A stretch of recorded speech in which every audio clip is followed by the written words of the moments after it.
మొత్తం మీద ఏది పేపర్ల కథ ఏంది, కమామిషి ఏంది, తర్వాత అసలు వాళ్ళు రాస్తున్నాయి ఏంటి, నిజంగా రాస్తున్న దాని వెనుక ఉన్నటువంటి వాస్తవ పరిస్థితులు ఏంది, ఈ విషయాలన్నీ కూడా రోజు కూలంకషంగా తీన్ మన్మల్లన్న చాట్ జీపీటీ సహాయంతో క్లియర్గా చెప్పేస్తా ఉన్నాను. అంటే మీరు కొట్టిన వస్తుంది చాట్ జీపీటీలో అసలు యాక్చువల్గా ఇవి ప్రమాదకరమైనవా, మంచియా, బీసీల కోసం, ఎస్సీ ఎస్టీ మైనార్టీల కోసం రాస్తున్నాయా, రాస్తలేవా, నిజంగా బాధితుల పక్షాన నిలుస్తున్నాయా, నిజంగా ఒకవేళ సమస్యలను ప్రతిబింబిస్తున్నాయా, ఇవన్నీ విషయాలు అడిగితే క్లియర్గా చెప్పేస్తుంది చాట్ జీపీటీ. అట్లా చాట్ జీపీటీ చెప్తున్నటువంటి అంశాలు ఇక నిష్పక్షపాతంగా ఉంటాయి. ఒకరికి వీళ్ళకి మంచి చేయాలి, వాళ్ళకి మంచి చేయాలి, ఈ కులపోలకు ఆ కులపోలకు ఇదంతా ఏముండదు లెక్క. ఏదైనా కానీ సేమ్ లెక్క ఉంటుంది. వాళ్ళు బయట ఎవరు కనుక్కోవాలి వాళ్ళు దేని గురించి వచ్చిందో. అయితే ఇదంతా కూడా జరుగుతూ ఉంది.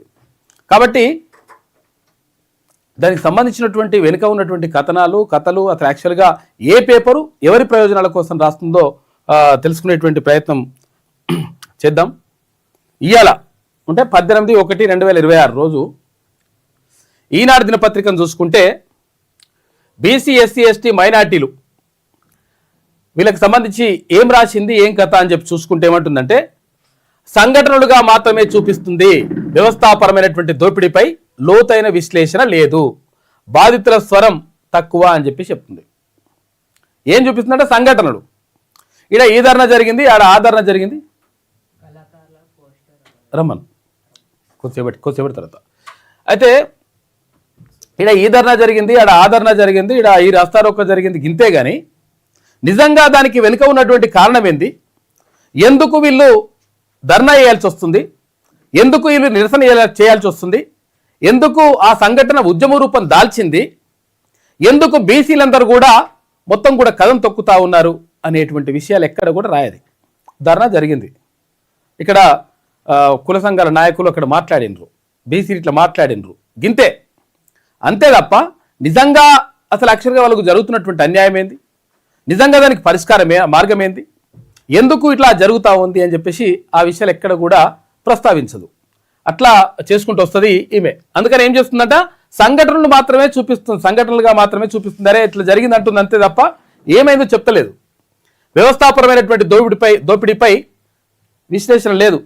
మేము దోపిడీ చేసినామని చెప్పేసి వీళ్ళు ఎందుకు చెప్పుకుంటారు, కమ్మగా రాసుకొస్తుంది అనమాట. ఆమె కమ్మోళ్ళకు అనుగుణంగా, అగ్రవర్ణాలకు అనుగుణంగా రాసుకొస్తుంది ఈమె.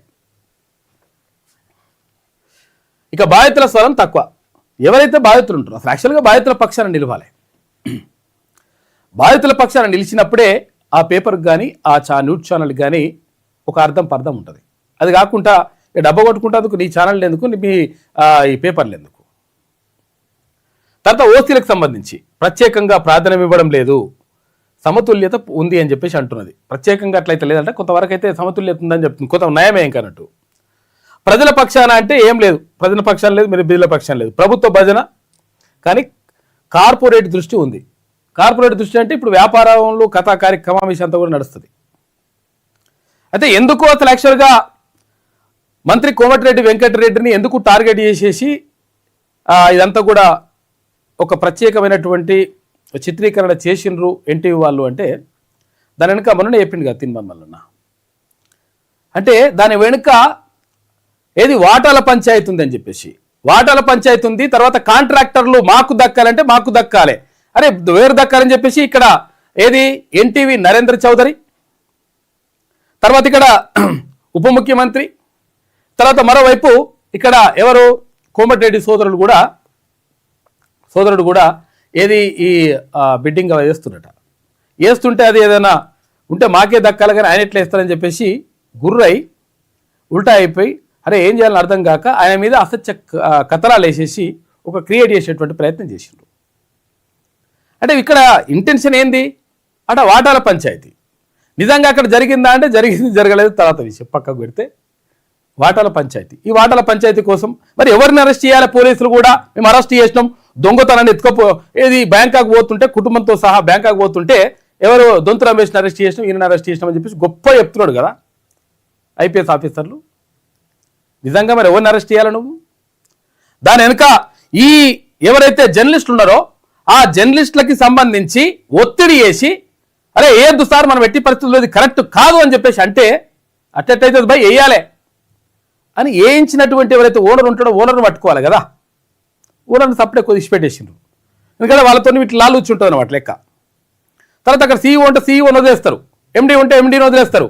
ఎవరు ఈ అగ్గో దొరికిందని చెప్పేసి జర్నలిస్ట్ని తీసుకొచ్చేసి మేము అది చేసినాం ఇది చేసినాం పీకేసినాం అంటే లాస్ట్కి వస్తే కోర్టు ఏమన్నది, మీరు చేసింది ఏం బాగాలేదు, ఇది కరెక్ట్ ఏం కాదు, దీనికి పెద్దగా అరెస్ట్ చేసి తర్వాత జైలు వేసేంత పరిస్థితి లేదని చెప్పేసి కోర్టు చెప్పింది. అంటే దీని వెనక కథ ఎందుకు అంటే ఎవరి ప్రయోజనాల కోసం ఎవరు రాస్తున్నారు. నరేంద్ర చౌదరి ప్రయోజనాల కోసం ఎన్టీవీ ఎందుకు అట్లా చేసింది అంటే అక్కడ రావాల్సినటువంటి కాంట్రాక్టు, తర్వాత ఇక్కడ వాటాలు, తర్వాత ఈ కథా కమ్మ ఉంది కాబట్టి ఈయనను బదనాం చేయాలి. అట్లా వాళ్ళ వెనుక కథనాలు వేరే ఉంటాయి. బొగ్గు పంచాయతీ అది ఏదైతే ఎన్టీవీ కథ, తర్వాత ఇదంతా కూడా ఏంటంటే బొగ్గు పంచాయతీ. తర్వాత మనం మాట్లాడుకుంటాం ఆంధ్రజ్యోతి పోయిన తర్వాత. ప్రజల పక్షాన ప్రభుత్వ భజన అని చెప్పేసి అంటే ఈ కార్పొరేట్ దృష్టి ఉంది అంటే కార్పొరేట్ దృష్టి ఉంటుంది, ఇట్లా ఉంటుంది లెక్క. రేటింగు చూస్తే 2%, 2 ఉన్నాయి. 5 స్టార్కి 2 స్టార్ ఇచ్చింది ఈనాడుకు. బీసీలకు ప్రమాదకరమా అంటే అవును, నిశ్శబ్దంగా ప్రమాదకరం, మెల్లగా ఇంజెక్ట్ చేస్తుంటుందట ఈమె. బీసీలు కొనుక్కపోవడం మంచిదని చెప్పేసి చెప్తా ఉంది ChatGPT. ఈనాడు పత్రికని ఇలా బీసీలు కొనకపోవడమే మంచిది, కొంటే ఇంకా అనవసరంగా మన మైండ్ ఖరాబ్ అవుతుందని చెప్తున్నది అనమాట. ఇక తర్వాత ఆంధ్రజ్యోతి చూద్దాం. ఆంధ్రజ్యోతి ఇది ఆంధ్రజ్యోతిలో బీసీ ఎస్సీ ఎస్టీ మైనార్టీలు ఎట్లున్నాయంటే సమస్యల కన్నా రాజకీయ విమర్శలే ఎక్కువనేట. సమస్యలు చూస్తలే రాజకీయ విమర్శలు, ఆయన తిట్టిండు ఈయన తిట్టిండు అంటుందట. సామాజిక న్యాయ కోణం చాలా బలహీనంగా ఉంది. సామాజిక న్యాయం అంటే ఏంటిది? బీసీలకు దక్కాల్సినటువంటి వాటా దక్కుతున్నదా అంటే దక్కుతలేదు. అంత పెద్ద కథ. పెద్ద అసలు యాక్చువల్గా విషయం ఏంటంటే గ్రేటర్ హైదరాబాదు జనరల్ మహిళ, తర్వాత నల్గొండ జనరల్, తర్వాత ఇక్కడ ఖమ్మం జిల్లా ఖమ్మము ఉంటే ఖమ్మం జనరల్. అంటే ఎవరైతే అక్కడ వాళ్ళ ప్రాబల్యం ఉంటుందో ఆ ప్రాబల్యం ఉన్న చోట వాళ్ళ యొక్క ఏది రిజర్వేషన్లు ఖరారైపోతా ఉన్నాయి. ఓపెన్ అవుతుంది అక్కడ. ఓపెన్ కోటా ఎట్లుంటుంది నిజంగా? అసలు యాక్చువల్గా ఐక్వేషన్స్ అన్ని చూసి తర్వాత జనాభా ఎట్లున్నది ఏం కథ దాని పరిస్థితులను చూస్తే బరాబర్ సెట్ అయితే లెక్క. కాకపోతుందంటే ఎవరి ప్రయోజనాల కోసం వాళ్ళు రాసుకుంటా ఉన్నారు, ఎవరి ప్రయోజనాల కోసం వాళ్ళు ఈ రిజర్వేషన్లని కూడా చేసుకుంటున్నటువంటి పరిస్థితి కనిపిస్తున్నది. ఇక సామాజిక న్యాయ కోణం చాలా బలహీనంగా ఉన్నది లేదని చెప్తున్నది. ఇక ఓసీలకు సంబంధించి బలమైన మద్దతు స్పష్టంగా కనిపిస్తుంది. బలమైన మద్దతు ఇస్తుందట. ప్రజల పక్షాన ఏం లేదు, ప్రభుత్వ భజన ఉన్నది, ఎలైట్ ఎజెండా ఉంది అంట. ప్రభుత్వ భజన ఏది అగ్రవర్ణాలకు మాత్రమే డబ్బ కొడుతున్నది. రేటింగ్ చూస్తే 5 స్టార్కి 2 స్టార్ ఇచ్చిండ్రు. బీసీలకు ప్రమాదకరం, అవును అని చెప్తా ఉంది. ప్రమాదకరం అంటే బీసీలు కొనకూడనటువంటి పత్రిక అని చెప్పేసి ఆంధ్రజ్యోతికి ఇచ్చిండ్రు. చూసిరుగా నిన్న మోస్ట్ డేంజరస్, అత్యంత ప్రమాదకరమైనటువంటి పత్రిక బీసీల కంటే ఆంధ్రజ్యోతి అని ఇచ్చింది. ఇవాళ కూడా కొనకపోతేనే మంచిది నాయన, కొంటికి అనవసరంగా దెబ్బ పడుతుందని. తర్వాత మన తెలంగాణ బీసీ ఎస్సీ ఎస్టీ మైనార్టీలు స్థానిక సమస్యలకు స్థానం కొంతవరకు ఉందంట. భాష సరళంగా ప్రజలకు దగ్గరగా ఉంటుంది, పర్లేదు. ఇక ఓసీలు న్యూట్రల్ అంట, ప్రజల పక్షాన ఉన్నది కొంతవరకు న్యాయమే. ప్రభుత్వ భజన కొంతవరకు ఉందంట కానీ పూర్తి స్థాయిలో లేదని చెప్పేసి అంటుంది. రేటింగు 5 స్టార్కి 4 స్టార్ ఇచ్చిందంటే మన తెలంగాణ ఇలా ఓకే పర్లేదు అన్నట్టు, కొనొచ్చు. బీసీలకు ప్రమాదకరమా అంటే బీసీలు కొనవచ్చు అని చెప్పేసి పర్లేదని చెప్తా ఉంది మన తెలంగాణ గురించి. ఇక నమస్తే తెలంగాణ ఈమె చూడరు. ఇక ఈమె కోసం మొన్న అంటే అంతకుముందు అసలు యాక్చువల్గా ChatGPTకి ఇస్తే ఇది పేపరే కాదు ఇది కరపత్రం అని చెప్పింది. సరే నిన్న నుంచి కొంతవరకు ఇస్తున్నట్టుంది. ఎస్సీ ఎస్టీ బీసీ మైనార్టీలు గ్రామీణ రైతు బీసీ జీవన సమస్యలు స్పష్టంగా ప్రభుత్వ ప్రకటనలే అయినా బీసీల పేరుతో కనిపిస్తాయి. ప్రభుత్వ ప్రకటనలే అయినా కానీ బీసీల పేరుతో కనిపిస్తాయి. బీసీలకు మంచి చేస్తున్నాం, ఆ సంక్షేమం ఈ సంక్షేమం ఉంటుంది కదా ప్రకటనలు, ఆ ప్రకటనలు కనిపిస్తాయట. ఓసీలు ప్రత్యేకంగా ప్రోత్సాహం లేదు, ప్రత్యేకంగా ఇస్తలేదట. ఇవేంటంటే ఏమున్నా కానీ మా ఆయన గురించి రాసుకొస్తానని అంటుంటుంది అనమాట. ప్రజల పక్షాన కొంతవరకు ఉన్నది, ఎందుకంటే ఇప్పుడు ప్రతిపక్షంలో ఉన్నది కాబట్టి ఆ మట్టుకు కనిపిస్తుంది, లేకపోతే అది కూడా అసలే ఈ ఇంచు కూడా ఉండదు అందులో. ప్రభుత్వ భజన ఉన్నది అని చెప్పేసి అంటున్నది. ప్రభుత్వ భజన కూడా చేస్తాడు వీళ్ళే. రేటింగు 5 స్టార్కి 4 స్టార్ ఇచ్చింది, నయమే. ఇంకా బీసీలకు ప్రమాదకరమా అంటే బీసీలు కొనవచ్చు పర్లేదని చెప్పేసి నమస్తే తెలంగాణకు రేటింగ్ ఇచ్చింది ఇలా చాట్ జీపీటీ. తర్వాత సాక్షి దినపత్రిక, బీసీ ఎస్సీ ఎస్టీ మైనార్టీలు సంక్షేమ పథకాలు, రిజర్వేషన్లు, సామాజిక న్యాయం అంశాలకు స్థానం ఇచ్చిందట. కానీ ప్రశ్నించే కోణం కన్నా ప్రభుత్వ వివరణలే ఎక్కువనేట. ఎక్కువ ప్రభుత్వానికి డబ్బా కొట్టినట్టుగా ఉన్నదట పేపరు. ప్రత్యేకంగా ప్రాధాన్యం ఇవ్వడం లేదు, సమతుల్యత ఉన్నది అని చెప్పేసి అంటున్నది. ప్రజల పక్షాన కొంతవరకు ప్రభుత్వ భజన ఎక్కువ, రేటింగు 5 స్టార్కి 3 స్టార్ వచ్చింది. బీసీలకు ప్రమాదకరమా అంటే కాదు అని చెప్పేసి అంటుంది. బీసీలు కొనొచ్చా అంటే జాగ్రత్తతో కొంటే ఒకవేళ జాగ్రత్తగా చదువుకోవాలని చెప్పేసి అంటుంది. ఇక వెలుగు దినపత్రిక చూసుకుంటే భూమి, ఉపాధి, హక్కులు, కథనాలు, ప్రాంతీయ ప్రజల స్వరం బలంగా ఉంది. పర్లేదంట, మంచిగా ఉన్నది. ఇది ఓసీలు సమతుల్యం పాటిస్తూ ఉంది, ప్రజల పక్షాన రాస్తున్నది. ప్రభుత్వ భజన ఎక్కువ లేదంట. అయ్యా రేటింగ్ చూసుకుంటే 5 స్టార్కి 4 స్టార్ వచ్చిందంటే మంచిగా ఉన్నదన్నట్టు లెక్క. బీసీలకు ప్రమాదకరమా అని చెప్పేసి అంటే కాదు అని చెప్పేసి అంటుంది. బీసీలు కొనొచ్చు అని చెప్పేసి కొనదగిన పత్రిక ఏదైనా ఉందంటే వెలుగు. తర్వాత ఇందాక ఫస్ట్ ఏదో ఉండే కదా మన తెలంగాణ, వెలుగు, మన తెలంగాణ కొనొచ్చు ఇవాళ. తర్వాత ఇక్కడ విజయకాంతి చూసుకుంటే స్పష్టమైన సామాజిక దృష్టి, అణగారిన వర్గాలపై ప్రత్యేక కథనాలు ఉన్నాయి. మంచి కోణం ఉన్నది ఇక్కడ. ఓసీలకు ఎలైట్ ప్రచారం లేదు, వాళ్ళ గురించి పెద్దగా డబ్బగొట్టే కార్యక్రమం లేదు. ఎలైట్ పీపుల్కి సంబంధించి ప్రజల పక్షాన ఉన్నది, ప్రభుత్వ భజన లేదు. రేటింగు 5 స్టార్కి 4.5 స్టార్, 4.5 స్టార్లు ఇచ్చింది నక్షత్రాలు. బీసీలకు ప్రమాదకరమా అంటే లేదు, బీసీలు కొనొచ్చు అని చెప్పేసి కొనదగిన పత్రికలు ఏమైనా ఉన్నాయంటే విజయక్రాంతి, తర్వాత వెలుగు దిన పత్రిక, ఇలా మన తెలంగాణ కూడా కొనొచ్చట. తర్వాత సూర్యపత్రికలు కూడా కొన్ని కథనాలు బీసీలకు అనుకూలంగా వచ్చినాయి, దాన్ని కూడా మనం చూసుకోవచ్చు. మొత్తం మీద ఇక్కడ పత్రికల యొక్క కథలు అంటే ఇప్పుడు ఇలా ఏ పత్రిక కొనొచ్చు ఏ పత్రిక కొనొద్దో ఐడియా వచ్చేసింది కదా. ఏది చూసుకుంటే తుది నిర్ణయం అసలు యాక్చువల్గా ఏం చేసుకోవాలి. బీసీలకు ప్రమాదకమైన పత్రికలు అంటే ఏవి ఉన్నాయంటే ఈనాడు, ఆంధ్రజ్యోతి బీసీలకు ప్రమాదకరం ఇయ్యాల. బీసీలు తప్పకుండా కొనవలసిన పత్రికలు ఏమున్నాయంటే V6 వెలుగు, విజయక్రాంతి, మన తెలంగాణ, నమస్తే తెలంగాణ కూడా కొనొచ్చట. ఇలా చూసుకోరిగా జాగ్రత్తతో చదవాల్సినవి సాక్షి పత్రిక, లేకపోతే అన్యాయం అయిపోతుందని చెప్పేసి రాసుకొచ్చింది. కాబట్టి ఇది పత్రికలకు సంబంధించినటువంటి కథనాలు. ఈనాడు, ఆంధ్రజ్యోతి అయితే ఎట్టి పరిస్థితుల్లో కొనొద్దంట. వెలుగు, విజయక్రాంతి, మన తెలంగాణ, నమస్తే తెలంగాణ కూడా చదవచ్చు. ఇలా అట్లున్నది పరిస్థితి. ఇక వార్తల్లోకి వెళ్దాం.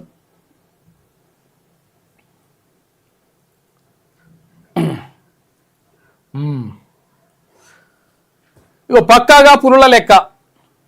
పులులు ఏడున్నాయి, అవి ఏడ గోర్లు పెట్టినాయి, ఏడ అద్దులు పెట్టినాయి, ఏడ చెట్టుకు ఇట్లా గీకినాయి. తర్వాత వాటికి సంబంధించి ఏడున్నది, ఆడపులు ఏడుంది, మగపుల్ల ఆడపుల, ఆ పులి పాలిస్తుందా లేదా, దానికి పిల్లలు ఎన్నున్నాయి, ఏం కథ, దానికి గోర్లు ఉన్నాయా లేవా, ఇవన్నీ విషయాలన్నీ కూడా జనాభా లెక్కలు చేస్తున్నారట. ఏంది ప్రభుత్వం జనాభా లెక్కలు చేస్తుంది, ఎవరి పూలులై. మరి ఈ బీసీలకు సంబంధించినటువంటి జనాభా లెక్కలల్లో కులాల వారీగా లెక్కలు ఏమైనా ఉన్నాయా అంటే నో అండి. అబ్బే బీసీలంతా కలిసి చెప్పాం కదండి 56.33%. ఇట్లుంటుంది అన్నమాట లెక్క. అంటే బీసీలకు సంబంధించినటువంటి కులాల వారీగా లెక్కలు చెప్పడానికి మాత్రం ప్రభుత్వానికి నోరు వస్తలేదు, ప్రభుత్వానికి చెప్పాలనిపించట్లేదు. ప్రభుత్వం ఒకవేళ చెప్తే ఇది ప్రమాదకరంగా మారుతుంది, ఎందుకంటే బీసీల జనాభా ఎక్కువ ఉంటుంది కదా. కులాల వారిగా చెప్పినప్పుడు క్లియర్గా చెప్పాల్సి వస్తుంది కదా, అప్పుడు దెబ్బ పడుతుందని చెప్పేసి ఉద్దేశంతో ప్రభుత్వం దాచిపెడతా ఉంది. అప్పుడు గతంలో కేసీఆర్ దాచిపెట్టుండి ఇప్పుడు ఉన్నటువంటి ప్రభుత్వం కూడా దాచిపెడుతుంది. మరి ఎందుకు దాచిపెడుతారో కూడా అర్థమవుతలేదు. కోర్టు కూడా అడుగుతుంది, ఆ లెక్కలు ఎందుకు చెప్పండి మీరు బయట పెట్టండి అని చెప్తలే. కానీ పులుల లెక్కలు మాత్రం తీస్తున్నాడు, పక్కాగా పులుల లెక్క, పక్కాగా ఇది ఆడపుల మొగపుల, ఇది బక్కగా అయిందా దొడ్డుగా అయిందా, లేకపోతే దానికి గోర్లు ఉన్నాయా లేవా, కూరలు ఉన్నాయా లేవా, ఎంతమంది చంపింది ఏం కథ, ఇవన్నీ లెక్కలు తీస్తున్నాడు మంచిగా. రేపటి నుంచి ఆల్ ఇండియా టైగర్ ఎస్టిమేషన్ అంట 25వ తేదీ వరకు వారం రోజుల పాటు రాష్ట్ర వ్యాప్తంగా మెగా సర్వే నిర్వహిస్తున్నారు. 3053 అటవీ ప్రాంతాలు 3053 అటవీ ప్రాంతాలకు వెళ్తున్నాడ. రిజర్వ్ ఫారెస్టుల్లో జంతు గణన, రంగంలోకి అటవీ సిబ్బంది, 1559 మంది వాలంటీర్లు ఎన్జిఓలో సభ్యులు కూడా ఉంటారట. పులి అడుగులు, చెట్లకు గోకుడు, చెట్లను గోకితే కూడా ఇవాళ గోకింది కాబట్టి ఇట్లా పులి ఉంటుందని చెప్పేసి పోయి గుర్తుపట్టి చేస్తురట. మరి మనుషులు ఉంటారని గుర్తుపడతలేరా? గోకుడు, గుర్తులు, మూలమాధారంగా ఆచూకీ ఇక సేకరించిన డేటాతో కెమెరా ట్రాప్ చేస్తున్నట. ఆపైనే ఖచ్చితమైనటువంటి సంఖ్య గుర్తిస్తున్నారు. ఖచ్చితమైన సంఖ్య గుర్తించడం మంచిగా ఉన్నది. పూలది, పందులది, గాడిదలది, కోళ్ళది, కొంకరక్కలది, ఇవన్నీ బరాబర్ పక్కాగా లెక్కలు చెప్పాలి, మంచిగా ఉన్నది. కానీ మరి బీసీలకు సంబంధించినటువంటి జనాభా ఎంతున్నది, ఏం కథ, ఏ కులపులు ఎంతమంది ఉన్నారు, నిజంగా వాళ్ళకి అందుతున్నటువంటి ఫలాలేంటి, వాళ్ళ జీవన స్థితిగతులు ఎట్లా ఉన్నాయి, ఆ జీవన స్థితిగతులను మారాలంటే ఏం చేయాలి, వాళ్ళు కొంచెం బాగుపడాలంటే ఏం చేయాలి, దీని మీద మాత్రం లెక్కలు లేవట. లెక్కలు చెప్పరట వాళ్ళు. అట్లుంటుందన్నట్టు లెక్క. పులుల లెక్కలు చెప్తున్నారు, మంచిగా ఉన్నది కథ. ఇక ప్రొఫెసర్ కంచాయలే షెఫర్డ్ రాసినటువంటి ప్రత్యేక కథనం ఇవాళ సండే కాబట్టి సండే బుక్కు బదులుగా ఇది ఓపెన్ పేజీలో ఇది రాసినట్టున్నారు కంచాయలే గారు. ఇస్లామిక్ నాటో ఎందుకు పుట్టింది అని చెప్పేసి లైఫ్ సప్లిమెంట్లో ప్రత్యేక కథనం రాసిండ్రు ఆయన, ప్రత్యేక వ్యాసం. సీఎం కుర్చీ మీ అయ్యే జాగీరా, మీరు చక్కగా పాలించకనే ప్రజలు మమ్మల్ని తెచ్చుకున్నారు, 10 ఏళ్ళు ఎట్లా పాలించాలో తెలుసు, మీ పాలనలో ఒక ప్రాజెక్టు తేలే, 20 లక్షల కోట్ల రూపాయల బడ్జెట్ పెట్టి విద్యకిచ్చింది 0, కనీసం గురుకులాలకు భవనాలు, స్టూడెంట్లకు బాత్రూంలు కట్టలే, ఎడ్యుకేషన్కే మా సర్కార్ తొలి ప్రాధాన్యం, 1000 కోట్ల రూపాయలతో ఇంటిగ్రేటెడ్ స్కూల్ కడుతున్నామని చెప్పేసి అంటున్నారు. 1000 కోట్ల రూపాయలు ఇంటిగ్రేటెడ్ స్కూల్ కడితే నియోజకవర్గానికి ఒక్కరికి కడితే సరిపోతుందా? మరి రాష్ట్ర వ్యాప్తంగా అందరికి కూడా అందుబాటులో ఉండాలి కదా చదువు. ఇప్పుడు గురుకులాల్లో సీట్ రావాలంటే మన దానికి ఎంట్రన్స్, మరి ఎంట్రన్స్లో సీట్ రాని పరిస్థితి ఏంటంటే మన వాడిని రాదు, మరి రాకపోతే వాడేడు చదవాలంటే వాళ్ళు అట్లా ఇదో పరిశాన్ ఉన్నది. అందరికీ విద్యా హక్కు చట్టం ఏం చెప్తా ఉంది? విద్యా హక్కు చట్టం 2009 ఏం చెప్తుందంటే చదువుకుంటా అన్న ప్రతి పిల్లవాడికి చదువు అందించాల్సినటువంటి బాధ్యత, చదువుకోనన్నోడిని కూడా అందించాలి. 14 సంవత్సరాల్లో పిల్లలు ఎవరున్నా కానీ ఆ పిల్లలకు విద్య అందించాలని చెప్పేసి విద్యా హక్కు చట్టం చెప్తున్నది. తర్వాత ప్రభుత్వ పాఠశాలలతో పాటు ప్రైవేటు పాఠశాలల్లో కూడా 25% ఫ్రీ ఎడ్యుకేషన్ ఇవ్వాలి, ఉచిత విద్య అందించాలని చెప్తున్నది విద్యా హక్కు చట్టం. మరి అవి అమలు చేయాలి కదా. కనీసం గురుకులాలకు భవనాలు, స్టూడెంట్లకు బాత్రూంలు కట్టలే, ఎడ్యుకేషన్కే మా సర్కారు తొలి ప్రాధాన్యం ఇస్తుంది, 1000 కోట్ల రూపాయలతో ఇంటిగ్రేటెడ్ స్కూల్ కడుతున్నాం. ఈ 1000 కోట్ల రూపాయలలో మంచిగా ఎంఎంఎల్ ఉంటాయి, మంచిగా ఎవరి వాటా వాళ్ళకి దక్కుతుంది లెక్క. నడుము విరిగి ఫామ్ హౌస్లో ఉన్న కేసీఆర్ నాకు శత్రువు కాదు, పేదరికమే తన అసలైన శత్రువు అని కామెంటు. పాలమూరులో IIIT భవనాలకు శంకుస్థాపన చేసిండు నిన్న ముఖ్యమంత్రి రేవంత్ రెడ్డి. 2 ఏళ్లకే నన్ను దిగిపో అంటున్నారు అని చెప్పి సీఎం అంటున్నాడు. ఇక 4 కోట్ల మంది ప్రజలు ఆశీర్వదిస్తే కూర్చున్నా, మీరు చెప్తే దిగిపోతానా అని చెప్పేసి నిన్న ముఖ్యమంత్రి మాట్లాడిండు. 4 కోట్ల మంది ఆశీర్వదిస్తేనే తాను సీఎం కుర్చీలో కూర్చున్నానని, పాలన ఎలా చేయాలో, సమస్యలు ఎలా పరిష్కరించాలో తనకు బాగా తెలుసని సీఎం రేవంత్ రెడ్డి పేర్కొన్నారు. నేను సీఎంగా అయ్యి 2 ఏళ్లు కాలేదు, కేసీఆర్, కేటీఆర్, హరీష్ రావు నన్ను దిగిపో అంటున్నారు. సీఎం కుర్చీ మీ అయ్యే జాగిరా, మీ తాతలు ఇచ్చిన ఆస్త, మీరు చెబితే దిగిపోతానా అని ఫైర్ అయ్యారు. శనివారం మహబూబ్ నగర్ జిల్లాలో సీఎం రేవంత్ రెడ్డి పర్యటించారు. జడ్చర్ల మండలం చిట్టబోయినపల్లి వద్ద IIIT భవన నిర్మాణం కోసం శంకుస్థాపన చేసిండ్రు. అనంతరం IIIT విద్యార్థులు, ప్రభుత్వ పాఠశాలల స్టూడెంట్స్తో నిర్వహించినటువంటి ముఖాముఖిలో నిన్న ముఖ్యమంత్రి పాల్గొన్నాడు అని చెప్పేసి, సీఎం కుర్చీ మీ అయ్యే జాగిరా అని చెప్పేసి అడుగుతున్నాడు ముఖ్యమంత్రి. ఇప్పుడు వాస్తవమే, ఇప్పుడు ఎవరు అయ్యే జాగిరి కాదు, ఎందుకంటే అది ప్రజలది. ప్రజలు ఎవరిని కూర్చోబెడితే వాళ్ళు కూర్చోవాలి, అది లెక్క. బీగిర్లు ఉంటే ఇంకా ఉంటుండనా? ఇంకా ఇప్పటికే ఆగమాగం జగన్నాథం అన్నట్టుంది పరిస్థితి.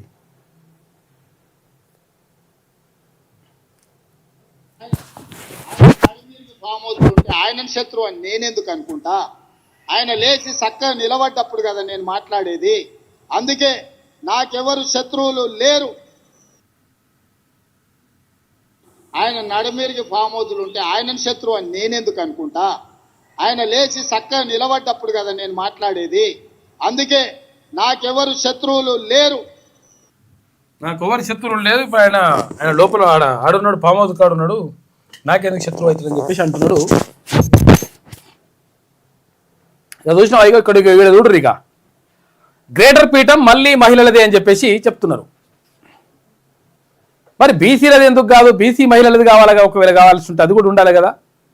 బీసీ మహిళలకు కూడా ఇచ్చినమంటారు అన్నట్టు, ఆడోటి ఇచ్చిన అది కూడా నడిచింది లెక్క.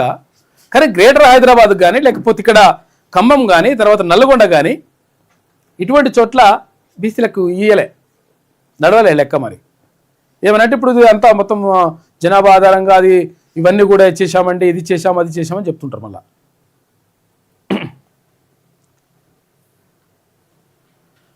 ఇక మొత్తం కార్పొరేషన్ల మేయర్ రిజర్వేషన్లు ఇట్లున్నాయంట. మొత్తం 10 కార్పొరేషన్లు ఉంటే ఎస్టీ 1, ఎస్సీ 1, బీసీ 2, బీసీ మహిళ 1, జనరల్ మహిళ 1, జనరల్ మహిళ 4 అంట. ఇక తర్వాత గ్రేటర్ హైదరాబాద్ జిహెచ్ఎంసీ జనరల్ మహిళ ఇచ్చేసిండ్రు. జనరల్ మహిళకు గ్రేటర్ హైదరాబాద్ జనరల్ వచ్చేసింది చూడరి. ఖమ్మం, నిజామాబాద్, నల్గొండ మేయర్ పదవులు ఆ కేటగిరీకే రిజర్వ్డ్. ఏ కేటగిరీ? జనరల్కే. జనరల్ కోటాలోకి వరంగల్ వచ్చేసింది, అయిపోయాయిగా. మెయిన్ ఇంపార్టెంట్ ఏవైతే అనుకుంటామో మనము, వరంగల్ కానీ హైదరాబాద్ కానీ నల్గొండ కానీ ఖమ్మం, నిజామాబాద్ ఇవన్నీ కూడా జనరల్ కేటాయించేసిండ్రు. నిజంగా ఇవి కేటాయించినట్టుగా మరి జనాభా బినాభా ఈ లెక్కలు కథా కార్ఖానా ఇది రోస్టర్స్ పద్ధతి ఇదంతా పాటించిండ్రా, లేకపోతే వీళ్ళు చేసుకున్నారా, మరి ఎవరికి అనుకూలంగా వాళ్ళు చేసుకున్నారా అనేటువంటి డౌట్ కూడా వస్తూ ఉంది చాలామందికి. అప్రాధాన్యమైన ఉంటాయి కదా, అక్కడ మన పరిస్థితి బాగాలేదనుకున్న దగ్గర కరీంనగర్, మంచిర్యాలలో బీసీ జనరల్ చూసుకోరిగా. కరీంనగర్లో మంచిర్యాల, పాలమూరు బీసీ మహిళకు, రామగుండం ఎస్సీకి, కొత్తగూడెం ఎట్లకైనా ఎస్టీకి, ఎందుకంటే అక్కడ జనాభా ఎక్కువ ఉంటుంది కాబట్టి. 10 మేయర్, 121 చైర్పర్సన్ల రిజర్వేషన్లు ఖరారైనాయి. గతంలో జనరల్ స్థానాల్లో కొన్ని పదవులు ఈసారి రిజర్వేషన్ కోటాలోకి వస్తున్నాయట. రొటేషన్తో మారిన స్థానాలు అని చెప్పేసి అంటున్నారు చూసుకోయిగా. గ్రేటర్ హైదరాబాద్ మేయర్ పీఠం ఈసారి కూడా మహిళలకే దక్కబోతున్నది. తాజాగా ప్రకటించిన రిజర్వేషన్లలో జిహెచ్ఎంసీ సహా ఖమ్మం, నిజామాబాద్, నల్గొండ మేయర్ పదవులు జనరల్ మహిళలకే రిజర్వ్ అయ్యాయి. ఇక గ్రేటర్ వరంగల్ మేయర్ పదవిని మాత్రం జనరల్ కేటాయించిందట. జనరల్ కేటగిరీ కింద కరీంనగర్, మంచిర్యాల మేయర్ పీఠాలు బీసీ జనరల్కు రిజర్వ్ కాగా, పాలమూరు బీసీ మహిళకు, రామగుండం ఎస్సీలకు, కొత్తగూడెం ఎస్టీలకు దక్కాయి. మొత్తం మీద గ్రేటర్ హైదరాబాద్ సహా 5 మేయర్ పీఠాలపై మహిళలే కొలువు తీరబోతున్నారు. ఇక మున్సిపల్ ఎన్నికలకు సిద్ధమవుతున్న రాష్ట్ర సర్కార్ కీలకమైన రిజర్వేషన్లను శనివారం ఖరారు చేసింది.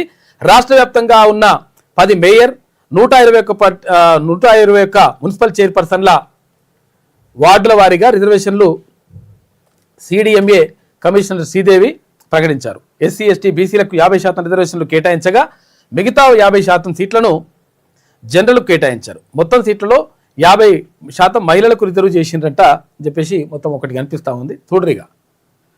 జనరల్ మహిళ హైదరాబాద్, మొత్తం జనరల్ వరంగల్, తర్వాత ఇక్కడ నల్గొండ జనరల్ మహిళ, తర్వాత ఇక్కడ ఏది నిజామాబాదు జనరల్, తర్వాత ఖమ్మం జిల్లా, ఇవన్నీ కూడా ఆ కేటగిరీకే వచ్చేస్తున్నాయట. గ్రేటర్ హైదరాబాద్ మాత్రం మహిళ వచ్చినట్టున్నారు. మున్సిపల్ ఎన్నికలకు రెడీ సిడిఎంఏ కమిషనర్ శ్రీదేవి అంటా ఉంది. మున్సిపల్ ఎన్నికలకు రెడీగా ఉన్నట్లు సిడిఎంఏ కమిషనర్ శ్రీదేవి ప్రకటించారు. శుక్రవారం తన కార్యాలయంలో మేయర్లు, మున్సిపల్ చైర్పర్సన్ల రిజర్వేషన్లను ఆమె ప్రకటించారు. ఈ సందర్భంగా మీడియాతో మాట్లాడుతూ ప్రభుత్వం ఖరారు చేసిన రిజర్వేషన్ల జాబితాను శనివారమే రాష్ట్ర ఎన్నికల సంఘానికి అందిస్తామని తెలిపారు. ఎన్నికల సంఘం నోటిఫికేషన్ ఎప్పుడు రిలీజ్ చేసి ఎన్నికల నిర్వహణకు తేదీలు ప్రకటించినా అప్పుడు ఎన్నికల ప్రక్రియ చేపట్టడానికి ప్రభుత్వం సిద్ధంగా ఉందని చెప్పేసి చెప్పిందంట ఆమె. అది రిజర్వేషన్ల కథ అట్లున్నది. 40 మందిని కాపాడి కన్ను మూసిన ఆర్టీసీ డ్రైవర్ చాలా గ్రేట్ నిజంగా. అసలు పాపం గుండెపోటు వచ్చిందట. బస్సు నడిపిస్తుంటే హార్ట్ అటాక్ వచ్చింది. హార్ట్ అటాక్ వస్తే అసలు యాక్చువల్గా ఆయన మొత్తం ఆయననే అపస్మారక స్థితిలోకి వెళ్ళిపోతున్నాడు. ఆ టైంలో తప్పించేసి పక్కకు బస్సు ఆపేసి తర్వాత హాస్పిటల్ చికిత్స పొందుతూ చచ్చిపోయినట. ఎవరు? RTC driver. గుండెపోటుకు గురైనటువంటి ఆర్టీసీ డ్రైవర్ బస్సును పక్కకు ఆపి 40 మంది ప్రయాణికుల ప్రాణాలు కాపాడాడు. అనంతరం ఆసుపత్రిలో చికిత్స పొందుతూ చనిపోయాడు. ఈ ఘటన సంగారెడ్డి జిల్లాలో జరిగింది. పాపం దారుణం. కారు బోల్తా 2 టీచర్లు మృతి అంట. కారు అదుపు తప్పి బోల్తా పడ్డ ఘటనలో 2 టీచర్లు మృతి చెందారు. మరో 2 తీవ్రంగా గాయపడ్డారు. సూర్యాపేట జిల్లాలో ఈ ప్రమాదం జరిగింది. చనిపోయిన వారిలో తుంగతుర్తిలో పనిచేస్తున్న కల్పన, పాపం రావులపల్లి స్కూల్లో పనిచేస్తున్న పోరెడ్డి గీతారెడ్డి, పాపం వీళ్ళిద్దరు చనిపోయినారంట. దారుణం అసలు. అందుకనే జాగ్రత్తగా ఉండాలి. ఈ యాక్సిడెంట్లు జరుగుతూ ఉన్నాయి చాలా. బియ్యం ఉత్పత్తిలో తెలంగాణ టాప్లో ఉందంట. ఏపీ కంటే డబుల్ ఉన్నది ఇప్పుడు తెలంగాణ. అప్పుడు అన్నపూర్ణ ఆంధ్రప్రదేశ్ అంటుండే కదా, ఇప్పుడు అన్నపూర్ణ తెలంగాణ. బియ్యం ఉత్పత్తిలో మన రాష్ట్రం 168.80 లక్షల టన్నులతో మొదటి స్థానంలో నిలిచింది. ఉత్తరప్రదేశ్ 159.90 లక్షల టన్నులు రెండో స్థానంలో ఉంది. పశ్చిమ బెంగాల్ మూడో స్థానంలో ఉండగా ఏపీ 73.40 లక్షల టన్నుల బియ్యం ఉత్పత్తికి పరిమితమైందంట. ఇది అసలు యాక్చువల్గా టాప్ 3 టాప్ 5లో కూడా లేనట్టుంది. ఏపీ దూరం వెళ్ళిపోయింది. 20 మంది ఐపీఎస్లు బదిలీ చేసినట. రాష్ట్ర వ్యాప్తంగా 20 మంది ఐపీఎస్ల బదిలీలు జరిగాయి. హైదరాబాద్ సహా వివిధ జిల్లాల్లో విధులు నిర్వహిస్తున్న ఎస్పీలు, డీసీపీలను ట్రాన్స్ఫర్ చేసి పోస్టింగ్ ఇచ్చారు. పునర్విభజనలో హైదరాబాద్, సైబరాబాద్, మల్కాజ్గిరి, ఫ్యూచర్ సిటీ కమిషనరేట్లలో కొత్తగా ఏర్పడిన జోన్లకు అధికారులను కేటాయించినట. ఇక్కడ సిటీలో ఉంటే డీసీపీ అంటారు, జిల్లాలో ఉంటే ఎస్పీ అంటారు. అది ఐపీఎస్ ఆఫీసర్లని బదిలీ చేసినట్టు అక్కడిక్కడ షఫ్లింగ్ చేశారు. ఇక మున్సిపల్స్లో ఒక్క ఛాన్స్ ఇవ్వండి, అభివృద్ధి అంటే ఏంటో చూపిస్తామని చెప్పేసి బండి సంజయ్ అంటున్నాడు.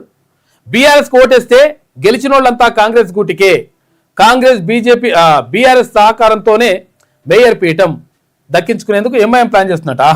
కాంగ్రెస్ వాళ్ళ సీట్లు తర్వాత బీఆర్ఎస్ వాళ్ళ సీట్ల సహకారంతో ఎంఐఎం మేయర్ పీఠం దక్కించుకోవాలని చూస్తుందని చెప్పేసి బండి సంజయ్ అంటున్నారు. సికింద్రాబాద్ మున్సిపల్ కార్పొరేషన్గా ఉండాలి అని చెప్పేసి కిషన్ రెడ్డి. త్వరలో బీఆర్ఎస్ భూస్థాపితం అని చెప్పేసి బీజేపీ రాష్ట్ర అధ్యక్షుడు రామచంద్రరావు. సికింద్రాబాద్లో బీజేపీ మున్సిపల్ కార్పొరేషన్ ఎన్నికల విజయ సంకల్ప సమ్మేళనం జరిగిందంట. అందులో బండి సంజయ్ మాట్లాడిండు. ఇక కాకా T20 లీగ్ ఛాంపియన్ నిజామాబాద్ అంట. ఫైనల్లో 7 వికెట్ల తేడాతో ఖమ్మంపై గెలిచింది. ఇక్కడ కాకా ఇదేది క్రికెట్ టోర్నమెంట్ పెట్టారు కదా, వాళ్ళు పెడితే కాకా పేరుతో పెట్టినటువంటి టోర్నమెంట్లో నిజామాబాద్ విన్నర్ అంట. రన్నర్గా ఖమ్మం ఉంది. ట్రోఫీ 5 లక్షల రూపాయల ప్రైజ్ మనీ సొంతం చేసుకున్నారు. రన్నర్అప్గా ఖమ్మం, నల్గొండకు 3rd ప్లేస్ వచ్చిందంట. అట్టహాసంగా మెగా టోర్నమెంట్ ముగింపు వేడుకలు. తెలంగాణ పల్లెల్లో దాగి ఉన్న మట్టిలో మాణిక్యాలను వెలికి తీసే లక్ష్యంతో నిర్వహించిన Kaka Venkataswamy memorial Telangana inter district T20 league grand success అయింది. విశాఖ ఇండస్ట్రీస్ స్పాన్సర్షిప్లో హైదరాబాద్ క్రికెట్ అసోసియేషన్ ఆధ్వర్యంలో రాష్ట్ర వ్యాప్తంగా 2 దశల్లో జరిగిన ఈ మెగా టోర్నీలో నిజామాబాద్ జట్టు ఛాంపియన్గా నిలిచింది. శనివారం సికింద్రాబాద్లోని జిమ్ఖానా గ్రౌండ్లో జరిగిన ఫైనల్లో నిజామాబాద్ 7 వికెట్ల తేడాతో ఖమ్మం జట్టును చిత్తు చేసి ట్రోఫీ తర్వాత 5 లక్షల రూపాయల ప్రైజ్ మనీ కూడా గెలుచుకుందంట. కంగ్రాచులేషన్స్ నిజామాబాద్ జట్టుకి. తర్వాత ఒకవేళ రెడీ అయితే ఉమెన్ క్రికెట్ కూడా పెడతామని చెప్పేసి అంటా ఉన్నారు వివేక్ వెంకటస్వామి. ఉమెన్ లీగ్కు మేము రెడీ.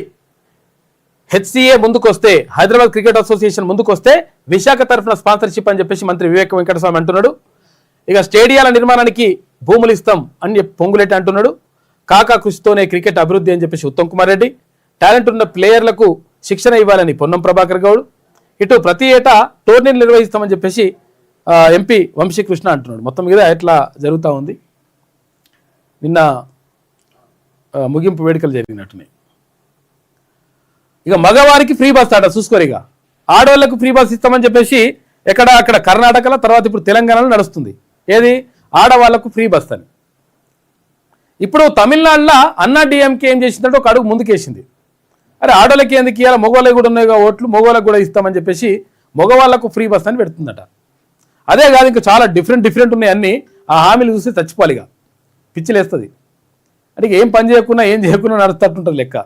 మరి అట్లా వేస్తే మొత్తం ఆర్థిక వ్యవస్థని దివాలా తీస్తారా, నాశనం చేస్తారా, ఏం చేస్తారో అర్థం కాదు. కానీ ఇష్టం వచ్చిన హామీలు ఇచ్చుకుంటూ పోతారు. వాళ్ళదేం పోతుంది. మగవారికి ఫ్రీ బస్సు తమిళనాడులో అన్నా డిఎంకే హామీ. మహిళలకు నెలకు 2,000 రూపాయలు అర్హులందరికీ. ఇప్పుడు ఈ మహిళలకు 2,500 రూపాయలు అన్నారు, ఇక్కడ రాష్ట్రంలో అన్నారు. ఇప్పటి వరకు ఏం లేదు. ఇక్కడ అర్హులందరికీ అమ్మ హౌసింగ్ స్కీమ్ అంట. అర్బన్ ఏరియాల్లో అంటే పట్టణ ప్రాంతాల్లో అపార్ట్మెంట్లు కట్టి పేదలకు ఇండ్లు ఇస్తారట. తర్వాత పెళ్ళై వేరు కాపురం పెట్టిన వాళ్ళకు కూడా, ఎవరైతే ఒకవేళ వేరు పడతారో సపరేట్ అవుతారో వాళ్ళకు కూడా ల్యాండ్ సమకూర్చి భూమి ఇచ్చి సొంత ఇల్లు కూడా కట్టిస్తారట. మంచిగా ఉన్నది కథ. ఎలక్షన్ మేనిఫెస్టో కమిటీ మీటింగ్ తర్వాత మరిన్ని హామీలు ఉంటాయని చెప్పేసి పళనిస్వామి అంటున్నాడు. అన్నా డిఎంకే అంటే ఎవరిది? జయలలితది. జయలలిత ఉండే కదా ఆమె పార్టీ అది. ఆ పార్టీ అట్లా హామీలు ఇస్తూ ఉన్నది. డిఎంకే అన్నా డిఎంకే బాగా ఎక్కువ అక్కడ ఉంటాయి. తర్వాత ఇప్పుడు విజయ్ పార్టీ వచ్చింది. ఆ పార్టీ వచ్చిన తర్వాత ఇప్పుడు ఈ 3 పార్టీల మధ్య ఉంటుందని చెప్పేసి అంటారు. ఎందుకంటే స్థానికంగా ఉండేటువంటి పార్టీలకే వాళ్ళు ఎక్కువ ప్రాధాన్యం ఇస్తుంటారు. తమిళనాడు ప్రజలు అట్లుంటారు కొంత ఎక్కువ. ఇప్పటివరకు ఎక్కడ కూడా జాతీయ పార్టీలు అక్కడ గెలుపొందిన దాఖలాలు లేవు డైరెక్ట్గా.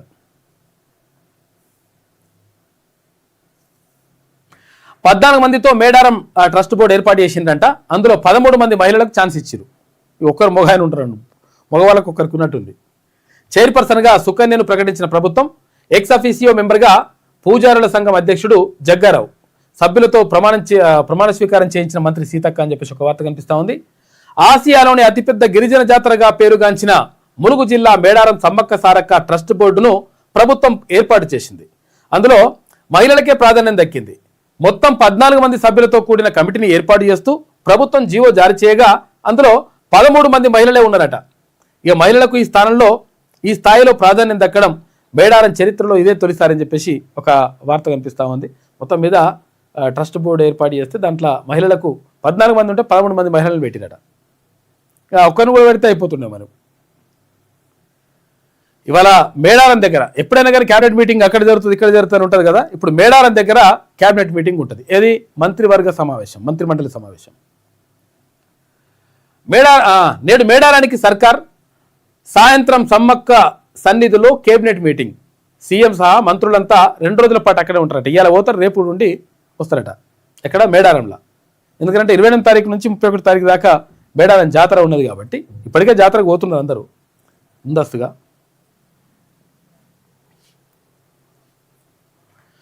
అనుక్షణం భయమేనంట. కరెంట్ లేదు, ఇంటర్నెట్ లేదు. ఇరాన్ నుంచి వచ్చిన వాళ్ళు ఆవేదన. ఇరాన్లో ఆగమాగం ఉంది పరిస్థితి. ఎందుకంటే అక్కడ కర్ఫ్యూ విధించిండు, రకరకాలుగా మొత్తం కూడా దాడులు చేస్తూ ఉన్నారు, చంపేస్తున్నారు. అటువంటి పరిస్థితుల్లో 1000 మంది చనిపోయినారు. అయితే దీంతో భారత ఎంబసీ ఏం చెప్పిందంటే, అరే ఇక్కడ ఉన్నోళ్ళు ఇరాన్లో ఉంటున్నటువంటి ఎవరైతే భారతీయులు ఉంటారో మీరు భారత్కు వెళ్ళిపోండి, జాగ్రత్తగా వెళ్ళండి అని చెప్పేసి చెప్పింది. చెప్పిన తర్వాత చాలామంది ఇక్కడ ఢిల్లీకి వచ్చేసిండ్రు. ఇరాన్ నుంచి భారత్కు వచ్చిండ్రు. వచ్చిన సందర్భంగా చాలా దారుణంగా ఉంది పరిస్థితి. ఇంటర్నెట్ లేదు, కరెంట్ లేదు, తినడానికి తిండి లేదు, ఆగమాగం ఉన్నది పరిస్థితి. ఏడా? ఇరాన్లో అని చెప్పేసి వాళ్ళు చెప్తున్నారు. దేశమంతటా ఆందోళనలు, బయటకెళ్లే పరిస్థితి లేదు. మన ఎంబసీ సహకారంతో బయటపడ్డామని వెల్లడి. ఢిల్లీ ఎయిర్పోర్ట్లో కుటుంబ సభ్యులను హత్తుకొని భావోద్వేగానికి గురయ్యారు. ఉంటామో చచ్చిపోతామో అనుకున్నారు, అరే వచ్చినాం అని చెప్పేసి హత్తుకున్నారట. ఇక ఇరాన్లో 9000 మంది ఇండియన్స్ ఉన్నట్లు కేంద్రం వెల్లడించింది. మరి ఎంతమంది వచ్చారో ఏం పాడో. ఇరాన్లో రోడ్ ఎక్కిన ఆందోళన చేస్తున్న జనం. ఇగో ట్రంప్ చూసుకో ఎట్లున్నది లెక్క. ప్రతిపక్ష నేత ప్రకటించింది ఏమని? నువ్వు ట్రంప్ గారు నువ్వు మంచి పని చేస్తున్నావు, సూపర్ చేస్తున్నావు, అక్కడిక్కడ బాంబులు లేపిస్తున్నావు నాయన, నీకు నోబెల్ బహుమతి తీసుకో అన్నది చెప్పిందట. ఆ నోబెల్ కమిటీ ఏమో మేము అట్లా ఇస్తాం, మేము అట్లుండదు లెక్క, ఎవరికి ఇవ్వాలా ఏం కథ అనేది కొన్ని ఈక్వేషన్స్ ఉంటాయి, అట్లా ఇవ్వమని చెప్పేసి నోబెల్ కమిటీ అంటే ఆమె వెనిజులా ప్రతిపక్ష నేత ట్రంప్కి నోబెల్ బహుమతి ప్రకటించేసింది. ట్రంప్కు నోబెల్ ప్రైజ్ అంకితం చేసిన వెనిజులా ప్రతిపక్ష నేత నేను గుంజుకోలేదు, ఆమెనే ఇచ్చిందని చెప్తున్నాడు. ఎవరు? ట్రంప్. ఎందుకంటే ట్రంప్కు అదే ఉన్నదంట బాధ. అందుకనే ప్రధాని మోడీతో కూడా పంచాయతీ అదేనంట. నువ్వు కొంచెం సపోర్ట్ చేయాలంటే నేను చేయాలనంట మోడీ గారు. అందుకని లొల్లి. ఇది వెలుగులో ఉన్నటువంటి ప్రధాన కథనాలు. అయితే ఒక్కసారి విజయక్రాంతి ఏడుంది, విజయక్రాంతి చూద్దాం. రైట్. మున్సిపల్ రిజర్వేషన్లు ఖరారైన ఈసారి మహిళలకి 50% కోటా. 10 కార్పొరేషన్లలో 5 జనరల్, 3 బీసీ, ఎస్సీ ఎస్టీలకు ఒక్కొక్కటి. 121 మున్సిపాలిటీల రిజర్వేషన్లు కూడా వెల్లడైనాయి అని చెప్పేసి ఒక వార్త కనిపిస్తూ ఉంది. ఎవరెవరికి ఎట్లట్లు వచ్చినాయి ఏం కథ అని చూసుకుంటే, Kothagudem ST general, Ramagundam SC general, Mahabubnagar BC మహిళ, మంచిర్యాల బీసీ జనరల్, తర్వాత కరీంనగర్ బీసీ జనరల్, ఖమ్మం మహిళా జనరల్, నిజామాబాద్ మహిళా జనరల్, వరంగల్ అన్రిజర్వ్డ్ అంటే ఓపెన్ కేటగిరీ, తర్వాత జిహెచ్ఎంసీ ఇక్కడ గ్రేటర్ హైదరాబాద్కి సంబంధించి మహిళా జనరల్, నల్లగొండ మహిళా జనరల్ ఇవన్నీ కూడా ఖరారైనాయి. అంటే ఇట్లున్నాయని చెప్పేసి చెప్తా ఉన్నారు. 121 మున్సిపాలిటీలకు తర్వాత 10 కార్పొరేషన్లకు సంబంధించి రిజర్వేషన్లు ఖరారు చేసింది నిన్న. సింగరేణిలో తగ్గిన సిబ్బంది, దశాబ్ద కాలంలో 3వ వంతు తగ్గిన వైనం, 58,000 నుంచి 40,000కు తగ్గిపోయిన కార్మికులు, ఉద్యోగుల సంఖ్య కూడా తగ్గిందంట. కొత్త బొగ్గు బ్లాకులు లేవు అని చెప్పేసి భర్తీ ప్రక్రియ అంతంతే అని చెప్పేసి ఒక వార్త కనిపిస్తూ ఉంది. మొత్తం మీద సింగరేణిలో సిబ్బంది తగ్గిరట. దేశంలో అత్యంత చరిత్ర ఉన్న సంస్థ సింగరేణి. రాష్ట్రంలో లాభాల బాటలో పయనిస్తున్న ఏకైక ప్రభుత్వ రంగ సంస్థ. కేంద్ర రాష్ట్ర ప్రభుత్వాలకు ప్రతి ఏటా లాభాలను అందిస్తూ రాయల్టీలను చెల్లిస్తున్న సంస్థ. అయితే తెలంగాణకు కొంగు బంగారంలా ఉన్న సింగరేణి సంస్థలో ఉపాధి అవకాశాలు ఏటికేడాది తగ్గుతున్నాయి. ప్రతి సంవత్సరం సింగరేణిలో రిటైర్డ్ అవుతున్న ఉద్యోగులు కార్మికుల సంఖ్యతో పోలిస్తే ఈ సంస్థలో కొత్తగా ఉద్యోగాలు పొందుతున్న వారి సంఖ్య చాలా స్వల్పం. దీనికి తోడు కొత్త బొగ్గు బ్లాకులు రాకపోవడంతో గడిచిన దశాబ్ద కాలంలో అంటే 10 ఏళ్ల కాలంలో దాదాపు 3వ వంతు ఉద్యోగులు కార్మికులు తగ్గిపోవడం ఆందోళన కలిగిస్తుంది. కేవలం 10 ఏళ్ల కాలంలోనే సుమారు 18,000 మందికి పైగా కార్మికులు ఉద్యోగులు సింగరేణి సంస్థలో తగ్గిపోవడం గమనార్హం అని చెప్పేసి ఒక వార్త కనిపిస్తా ఉంది. సిబ్బంది తగ్గుతున్నట. ఎందుకంటే మరి అవి కూడా లేవుగా, తోగుదానికి ఉంటే ఏమైనా పెంచుతుండేనేమో. మరి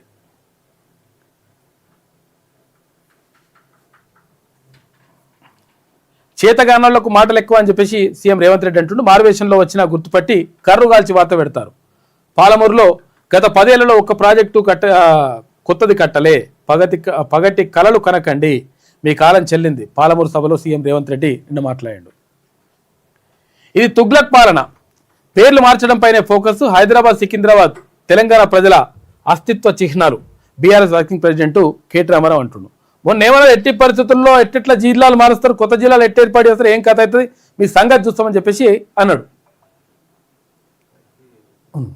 అయితే అన్న తర్వాత ఇప్పుడు ఏమైంది, తర్వాత జిల్లాలు కొత్త జిల్లాలు ఏర్పాటు చేసేది లేదు, ఏమైనా ఏర్పాటు చేస్తే మేమే వేయాలి అని చెప్పేసి మేము చేసేసినాం, క్లియర్గా ఉన్నాయని చెప్పేసి అన్నాడు. తర్వాత నిన్నేమన్నాడు మళ్ళీ సికింద్రాబాద్లో, ఒకవేళ సికింద్రాబాద్లో కొత్త జిల్లాగా ఏర్పాటు చేయాలనుకుంటే మేము మా ప్రభుత్వం వచ్చినాక ఏర్పాటు చేస్తామని చెప్పేసి మళ్ళీ అన్నాడు. అంటే 2 మాటలు మాట్లాడండి ఆయన్నే కేటీ రామారావు. ఎక్కడంటే అక్కడనే ఉంటారన్నట లెక్క. విజయమే లక్ష్యం, బీఆర్ఎస్ కాంగ్రెస్ నకిలీ వాగ్దానాలు మున్సిపల్ ఎన్నికల్లో ఓటర్లకు వివరించాలి. సికింద్రాబాద్లో బీజేపీ విజయ సంకల్ప సమ్మేళనం అని చెప్పేసి ఒక వార్త కనిపిస్తూ ఉంది. మనోడు పోయినట్టుండి, ఒకసారి చూడండి. చదువుతోనే ఉన్నతి, అందుకు కష్టపడే తత్వాన్ని అలవర్చుకోవాలి. యూపీఎస్సీ మెయిన్స్ ఇంటర్వ్యూలకు ఎంపికైన వారికి ఆర్థిక సాయం. పాలమూరు బిడ్డలు ఐఏఎస్ ఐపీఎస్లు కావాలి. పుట్టిన గడ్డను జన్మనిచ్చిన తల్లిదండ్రులు బాగా చూసుకోవాలి. విద్యార్థులతో ముఖాముఖిలో సీఎం రేవంత్ రెడ్డి మాట్లాడాడు. చిన్నపోయిన పనిలో IIIT నిర్మాణానికి నిన్న శంకుస్థాపన చేసిండు. బీసీలకే రాజ్యాధికారం, ఈ నినాదాన్ని బలోపేతం చేస్తాం. 10 రాజకీయ పార్టీలతో తెలంగాణ రాజకీయ కూటమి ఏర్పాటు. రాబోయే స్థానిక సంస్థల ఎన్నికల్లో కూటమి నుంచే సభ్యుల పోటీ. కూటమి ప్రధాన కార్యదర్శి కపిలవాయి దిలీప్ కుమార్, ఎస్సీ ఎస్టీ బీసీలు రాజకీయ అధికారం సాధించాలంటే మరిన్ని పార్టీలు కూటమిలో చేరాలి అని చెప్పేసి కూటమి అధ్యక్షుడు గాలి వినోద్ కుమార్ అంటా ఉన్నారు. మొత్తం మీద కూటమిని ఏర్పాటు చేసినట్టు, అంటే మొత్తం మీద ఈ కూటమి ద్వారా బీసీలను రాజ్యాధికారం తేవాలని చెప్పేసి నిర్ణయించారు. మంచి పరిణామం. కాకపోతే ఏంటంటే అందరూ కూడా ఇంకా కలిసి రావాల్సిన అవసరం ఉన్నది. అన్ని కుల సంఘాలు కానీ తర్వాత బీసీ సంఘాలు కానీ అన్ని కూడా కలిసి వచ్చి అందులో భాగం అయితే ఇంకా బాగుంటుంది. ఇక టార్గెట్ గ్లోబల్ పెట్టుబడులు. 3వసారి దావోస్ పర్యటనకు తెలంగాణ ప్రభుత్వం. అంతర్జాతీయ కంపెనీలను ఆకర్షించేలా వ్యూహం. తెలంగాణ బ్రాండ్పై ప్రత్యేక ప్రెజెంటేషన్. రేపటి నుంచి 23 వరకు ప్రతిష్టాత్మక సమావేశం ఉంటుందని చెప్పేసి ఒక వార్త కనిపిస్తూ ఉంది. 50 టీఎంసీలతో మున్నేరు పాలేరు అని చెప్పేసి ఒక వార్త కనిపిస్తూ ఉంది. ఇక గ్రావిటీ లింక్ నిర్మాణానికి 162.57 కోట్లు.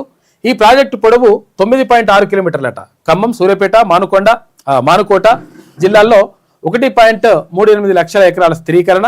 నీటిపారుదల శాఖ మంత్రి ఉత్తమ్ కుమార్ రెడ్డి మాట్లాడాడు. ఈశ్వర్చారి కుటుంబానికి అండగా ఉంటాం. బీసీల ఆత్మగౌరవం కోసం బలిదానం చేసుకున్నాడు. ఇచ్చిన మాట ప్రకారం సాయం చేస్తున్నాం. తెలంగాణ రాజ్యాధికార పార్టీ అధినేత తీన్మాన్ మల్లన్న నిన్న ఆ పిల్లల పేరిట ఏది సాయి ఈశ్వరాచారి ఆత్మ బలిదానం చేసుకున్నాడు. ఎవరి కోసం? బీసీల కోసం. బీసీలకు అన్యాయం జరుగుతూ ఉంది. 42% రిజర్వేషన్ ఇస్తాను, ఇవ్వలేదు.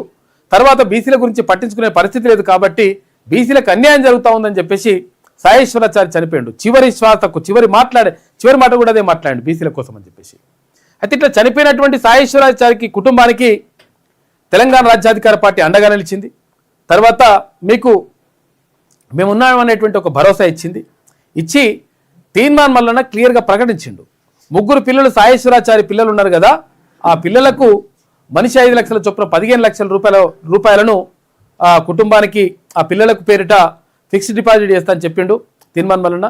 ఇచ్చిన మాట ప్రకారం నిన్న తీర్మాన్ మల్లన్న బర్త్డే సందర్భంగా, జన్మదినం సందర్భంగా ఎవరైతే సాయేశ్వరాచారి కుటుంబ సభ్యులను పిలిచి, భార్య తర్వాత అక్కడ వాళ్ళ తల్లి వాళ్ళ సోదరుడు తమ్ముడిని పిలిచి ఆ పిల్లలు కూడా వస్తే వాళ్ళ కుటుంబానికి ఫిక్స్డ్ డిపాజిట్ చేసినటువంటి 15 లక్షల రూపాయల చెక్కుల్ని నిన్న అందజేసిండు ఎమ్మెల్సీ తీర్మాన్ మల్లన్న. యాక్చువల్గా మాట ఇస్తే ఇట్లా ఉండాలి లెక్క. మాట ఇస్తే ఆ మాట నెరవేర్చుకునేటువంటి ప్రయత్నం చేయాలి.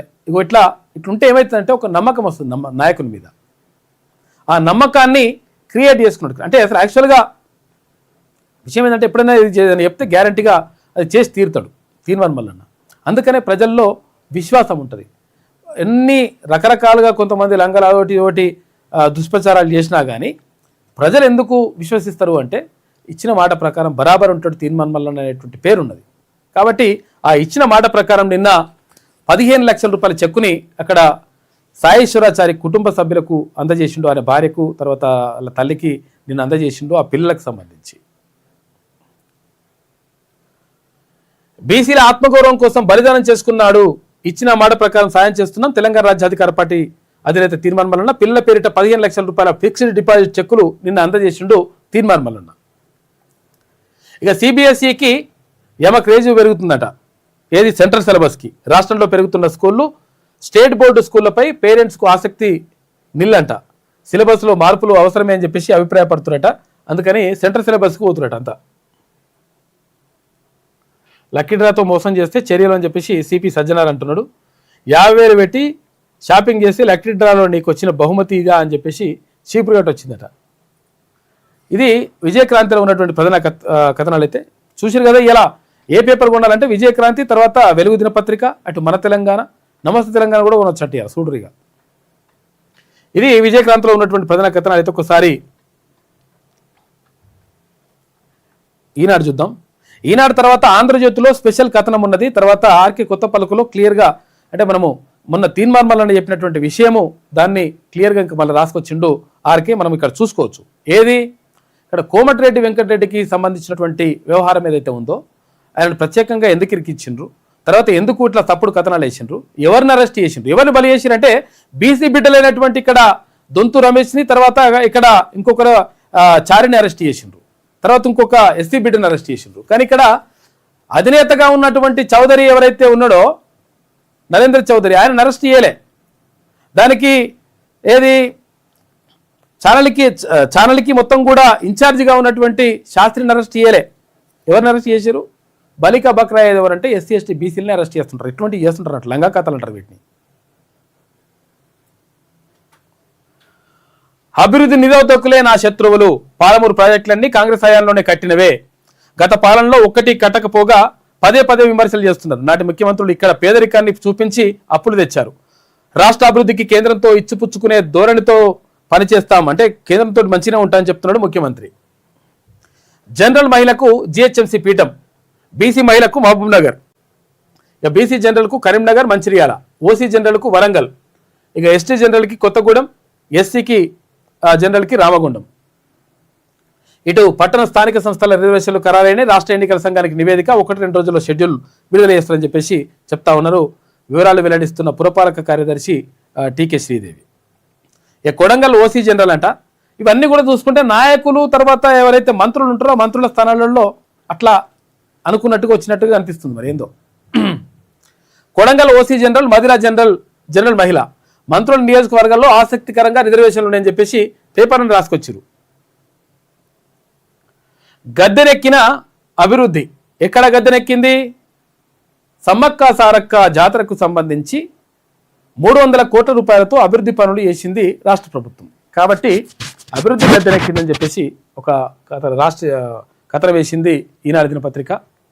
శిలలపై సమ్మక్క సారలమ్మల ఘన చరిత్ర, కళ్ళు నివ్వని ఆదివాసీల శిల్పకళ సిద్ధమైన గద్దెల ప్రాంగణం రేపే ప్రారంభోత్సవం ఉంటుంది. ఇవన్నీ కూడా ఎందుకంటే ఇలా ముఖ్యమంత్రి తర్వాత మంత్రులందరూ కూడా అక్కడికి వెళ్తున్నారు. అమ్మ అని పిలిస్తే అక్కడ అడవంతా పలుకుతుంది, రూపం లేదు, గుడి గోపురం అంటూ ఏమీ లేదు. కారడవుల్లోని గద్దెలే భక్తుల కొంగు బంగారాలు. దాదాపు 1000 ఏళ్ల వీరగాథ, జాతి వారసత్వ సంపద. ఆ చరిత్రకు రాష్ట్ర ప్రభుత్వం ఆధునిక హంగులు అద్దింది. రాతి ప్రాకారాలు, శిలా తోరణాలతో తీర్చిదిద్దింది. కోయ తెగల ఆచార వ్యవహారాలకు అద్దం పడుతూ వనదేవతల ప్రాశస్త్యం ఇనుమడింపజేస్తూ తెల్లరాతి స్తంభాలతో మేడారం సిద్ధమైంది అని చెప్పేసి ప్రత్యేక కథనం వేసింది ఈనాడు దినపత్రిక. వనచరితం ఘనలిఖితం అని చెప్పేసి పూర్తి కథనాన్ని లోపల పేజీలో కూడా వేసింది ఈనాడు. అంటే అక్కడ విషయం ఏంటంటే వరుసగా సమ్మక్క సారలమ్మ తర్వాత ఇక్కడ పగిడిద్దరాజు తర్వాత గోవిందరాజులకు సంబంధించి వరుసగా దర్శించుకునేటట్టుగా ప్లాన్ చేసేసిండ్రు. మంచిగా అట్లా ఏర్పాటు చేసిండట. తర్వాత దీన్ని కొంతమంది వ్యతిరేకించారు. ఆదివాసీ బిడ్డలు కొంతమంది ఒక వర్గం వాళ్ళు వ్యతిరేకించారు. కాకపోతే వాళ్ళని బయటకు రాకుండా చూస్తున్నారనేటువంటి ఆరోపణ కూడా ఉన్నది. ఏదేమైనప్పటికీ చరిత్రలో నిలిచిపోయే విధంగా గత చరిత్రల ఆధారంగా దానికి సంబంధించి శిలలపై శిల్పాలు చెక్కి ఎప్పటికీ నిలిచిపోయే విధంగా చేసిండ్రు. కొత్తగా కనిపిస్తుంది. ఇప్పుడు మీరు గతంలో మేడారం పోయింది వేరు, ఇప్పుడు పోయింది వేరు. ఇప్పుడు కొత్తగా కనిపిస్తుంది. ట్రంప్ నేరస్తుడు, ఇరాన్లో ఆందోళనలకు ఆయన మద్దతు. సుప్రీం లీడర్ ఖమేనీ తీవ్ర ఆరోపణలు చేసిండు. ఇక బంగ్లాలో మరో హిందూ హత్య చేసిరట. కొడుకులు నిజంగా బంగ్లాదేశ్లో ఏం చేయాలని అర్థమవుతలేదు. వాహనంతో తొక్కించుకుంటూ వెళ్ళడంతో మృత్యువాత పడ్డని చెప్పేసి ఒక వార్త కనిపిస్తూ ఉంది. వాళ్ళకు సాయం బియ్యం చేస్తాం, సాయం బియ్యం చేయకుండా ఇంకో బాంబేసి పడేశారు కొడుకుల మీద లంగలు. కాంగ్రెస్ భాజపా మధ్య పురపోరు. ఇక భరాసా త్వరలో ముక్కలవడం ఖాయం. గెలుపు గుర్రాలకే టికెట్లు ఇస్తాం. విజయ సంకల్ప సమ్మేళనంలో భాజపా నేతలు నిన్న మాట్లాడినరు. బీజేపీ నేతలు విదేశాల్లో మనకు అధునాతన రైళ్లు వందే భారత్ స్లీపర్ రైళ్ల ప్రారంభోత్సవంలో నిన్న మోడీ మాట్లాడిండు. వందే భారత్ హౌడా తర్వాత గోవాటి మధ్య తొలి వందే భారత్ స్లీపర్ రైలు ప్రారంభించిన అందులో ప్రయాణిస్తున్న విద్యార్థులతో మాట్లాడుతున్నాడు నిన్న ప్రధాని మోడీ. నగరానికి ఊళ్ళు సాక్ష్యం ఈ కార్లు అని చెప్పేసి మొత్తం ఎక్కడికక్కడ సిటీలో ఉన్న జనమంతా కూడా ఊర్లలోకి వెళ్ళిపోయినారు. ఇంకా ప్రధానంగా ఆంధ్ర ఏపీ వాళ్ళు ఎవరైతే ఉంటారో ఏపీ వాళ్ళందరూ కూడా ఆయా జిల్లాలకు వెళ్ళిపోయినారు. ఆయా జిల్లాలకు వెళ్ళిపోయి తర్వాత మన స్కూల్ ఇట్లా స్టార్ట్ అవుతాయి కాబట్టి నిన్న ఇయ్యాల మరీ దారుణంగా మొత్తం కూడా రద్దీ ఉంటుంది. నిన్న దారుణంగా రద్దీ ఉన్నది. తర్వాత ఇయ్యాల కూడా ఇంకా ఎక్కువ అయ్యే అవకాశం ఉంది. దాంతో మొత్తం కూడా ట్రాఫిక్ మళ్లింపు తర్వాత అవన్నీ కూడా చేస్తూ ఉన్నారు పోలీసులు. దానికి సంబంధించి కూడా ఏర్పాట్లు చేసిండ్రు. సంక్రాంతి సంబరాలు పూర్తయ్యాయి. ఏపీ తెలంగాణలోని వివిధ ప్రాంతాల నుంచి పలు కుటుంబాలు తిరుగు ప్రయాణం అయ్యాయి. దీంతో విజయవాడ హైదరాబాద్ జాతీయ రహదారిపై నల్గొండ జిల్లా చిట్యాల వద్ద రద్దీ ఎక్కువైంది. వేల సంఖ్యలో కార్లు ఇతర వాహనాలు బారులు తీరాయి. రద్దీని నియంత్రించే క్రమంలో పోలీసుల వాహనాలను చిట్యాల నుంచి ఇలా కుడివైపు సింగిల్ రోడ్లో భువనగిరి మీదుగా హైదరాబాద్ వైపుకు మళ్లించిరట. లేకపోతే ఇక్కడ ఆగమవుతుందని ఏది పంతంగి టోల్ ప్లాజా వద్ద ఇబ్బంది అవుతుందని ఇక్కడ నుంచి ఇక్కడికి పంపించిరట. పంపిస్తే అది నడుస్తుందని చెప్పేసి కనిపిస్తూ ఉంది. ఇట్లా మొత్తం టోల్ ప్లాజాల దగ్గర మొత్తం ఎక్కడికక్కడ ఫుల్ మొత్తం వెహికల్స్ అంతా దారుణంగా ఉంది పరిస్థితి. అగో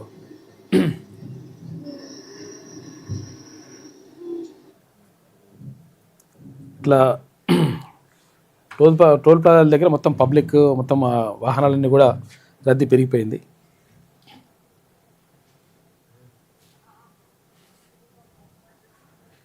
ఇది ఈనాడులో ఉన్నటువంటి ప్రధాన కథనాలు. అయితే ఒకసారి ఆంధ్రజ్యోతి చూద్దాం.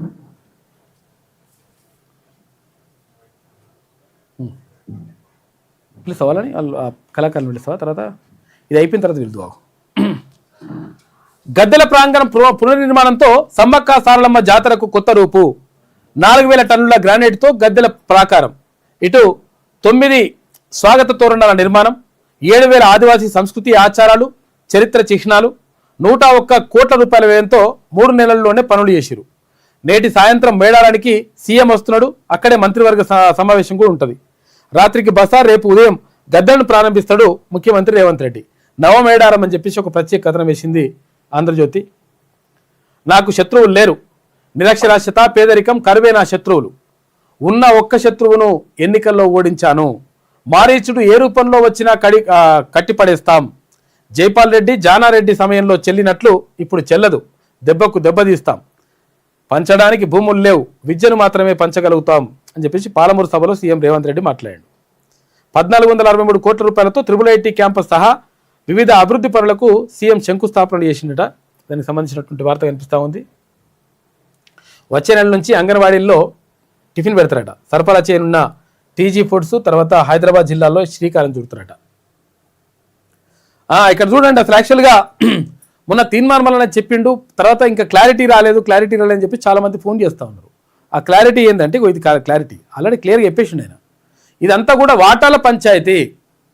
మాకు రావాలంటే మాకు రావాలి, కాంట్రాక్టులు రావాలి, వాటాలు రావాలని చెప్పేసి ఆ వాటాల పంచాయతీ ఇది మొత్తం ఏదేదో జరిగిపోలేదు, ఇదేదో మొత్తం ఆగమైపోయినట్టు ఏం కాదు. అందులో కూడా బీసీ బిడ్డలను ఎస్సీ ఎస్టీ బిడ్డలనే మొత్తం కూడా బలి చేసి జర్నలిస్టులను అరెస్ట్ చేసిండ్రు. వద్దని చెప్పిండ్రట. వద్దని చెప్పినా కానీ ఎట్లయితుంది, మీరు వేయాలి, కథనాలు వేయాలి, స్టోరీలు వేయాలి, అట్లా అని చెప్పేసి ఒత్తిడి చేసింది యాజమాన్యం. వాళ్ళ కథలు ఏంటంటే వారికి అది ఏది బొగ్గు గనులలో ఇక్కడ వాటాలు, తర్వాత ఇక్కడ ఏంది కాంట్రాక్టులు రాలేవు కాబట్టి ఇది బదనాం చేద్దామనేటువంటి ఉద్దేశంతో వేయాలంటే లాస్ట్కి వస్తే బలికా బక్రాలు చేసింది బీసీ ఎస్సీ ఎస్టీలు అనమాట. ఇగో ఎట్లుంటుందంటే మీడియాలలో వచ్చినటువంటి కథనాల్లో కూడా ఆయా సంస్థల యాజమాన్యాల కథలు ఉంటాయన్నమాట. ఒకసారి మనం ఇది చూస్తే మీకు క్లియర్గా అర్థమవుతుంది. బొగ్గు కోసం నీచ కథనం. ఎక్కడో ఒడిశాలోని నైనీ బొగ్గు బ్లాక్ కోసం టెండర్లు పిలవడం ఏమిటి?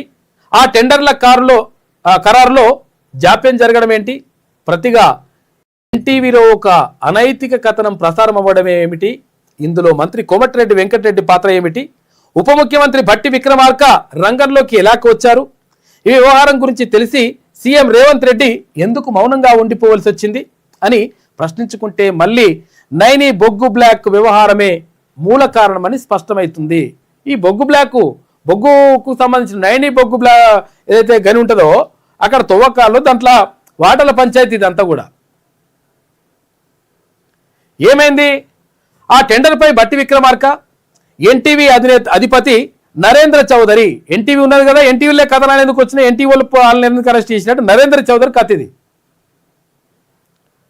నరేంద్ర చౌదరి ఆసక్తికి చూపుతున్నారని, తాము తెర మీదకు తెచ్చినటువంటి సంస్థకు టెండర్ దక్కేలా టెండర్ నిబంధనలు రూపొందించాలని అధికారులు చెప్తున్నారు. ఎట్లా ఏదైతే మేము చెప్తామో మాకు చెప్పినట్టే ఉండాలి, నిబంధనలు మాకు అనుకూలంగా ఉండాలి, వేరేటువంటి కోవనికి రావద్దు, టెండర్ ఈ కథ అనమాట రూపొందించాలని అధికారులు చెప్తున్నారు. టెండర్లో పాల్గొనే సంస్థలు సదరు బొగ్గు బ్లాక్ను సందర్శించాలన్న వింత నిబంధనలు తీసుకొచ్చిరట. పాల్గొనే వాళ్ళు ఇక్కడ బొగ్గు బ్లాక్ను సందర్శించాలి అట్లా అని చెప్పేసి కొత్త నిబంధన. ఈ లంక కథలు ఏంటంటే వాళ్ళకి అవకాశం అనుకూలంగా ఉండేటట్టుగా చేసుకుంటారు అనమాట ఏదైనా కానీ. వ్యవహారం ఇంత దూరం రావడానికి కూడా ఈ నిబంధనే కారణం. క్షేత్రస్థాయి సందర్శన ఏ కంపెనీ అయినా చేయవచ్చు కదా, ఇంత సింపుల్ నిబంధన పెట్టారేమిటి అనే సందేహం ఎవరికైనా కలుగుతుంది. అయితే ఇందులోనే తిరకాసు అంతా ఉంది. కావలసిన కంపెనీ వారికి మాత్రమే, ఎవరికి అనుకుంటే వాళ్ళ అనుకున్న వాళ్ళకి వేయాలి లెక్క. కావలసిన కంపెనీ వారికి మాత్రమే ఫీల్డ్ విజిట్ సర్టిఫికేట్ను అధికారులు జారీ చేస్తారు, లేకపోతే మిగతా క్లియర్గా లేదంటే ఫీల్డ్ విజిట్ లేదు సర్టిఫికేట్ నువ్వు పోయినా కానీ ఇయ్యరు వాళ్ళు.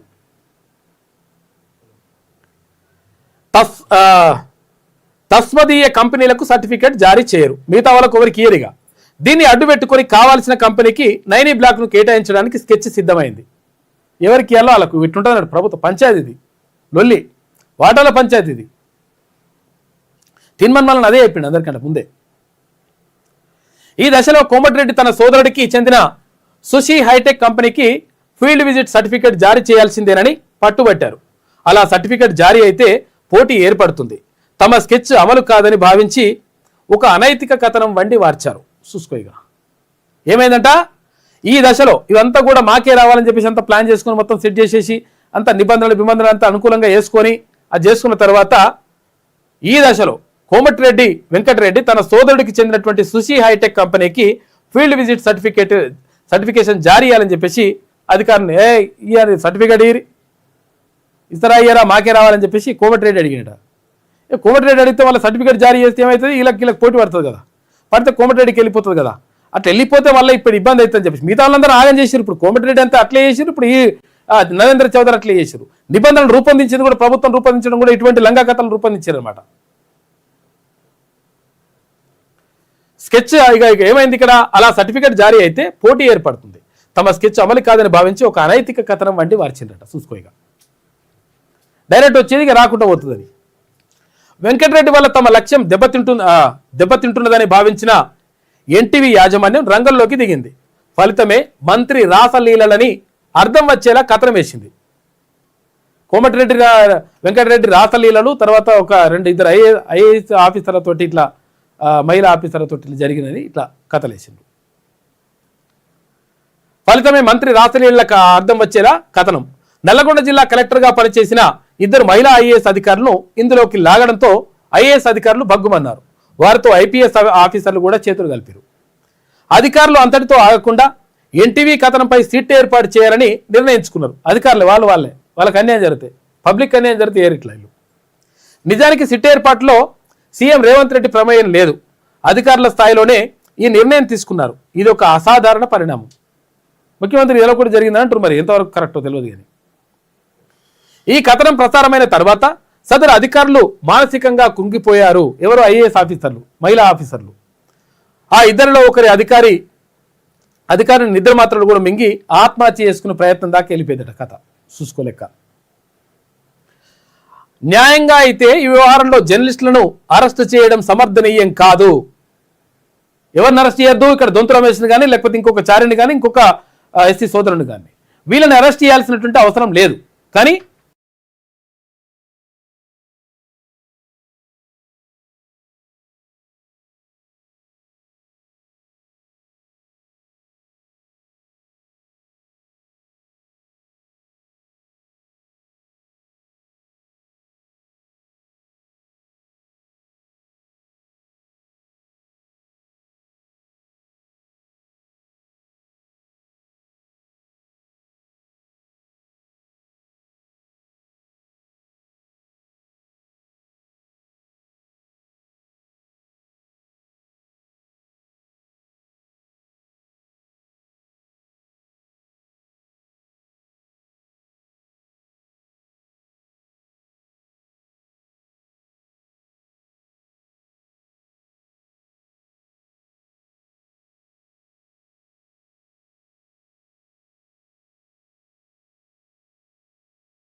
స్టోరీ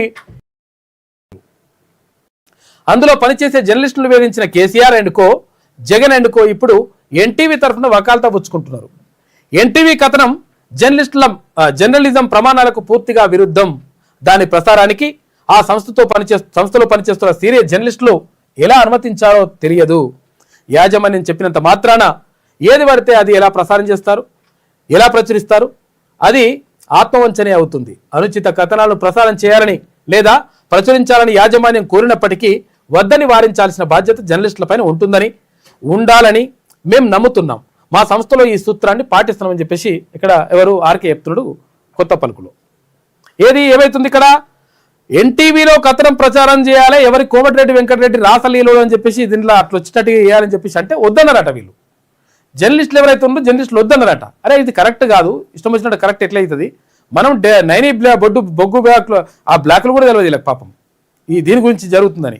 అరే అట్లా కథనం వేయడం కరెక్ట్ కాదు, ఇష్టం వచ్చినట్టుగా ఆధారాలు లేకుండా ఉట్టినే ఎట్లేస్తామని చెప్పేసి అంటే అట్లయినా వేయాలని చెప్పేసి ఒత్తిడి చేసి ఆ కథనాలు వేసి లాస్ట్కి వస్తే జర్నలిస్టులను అరెస్ట్ చేసినారు.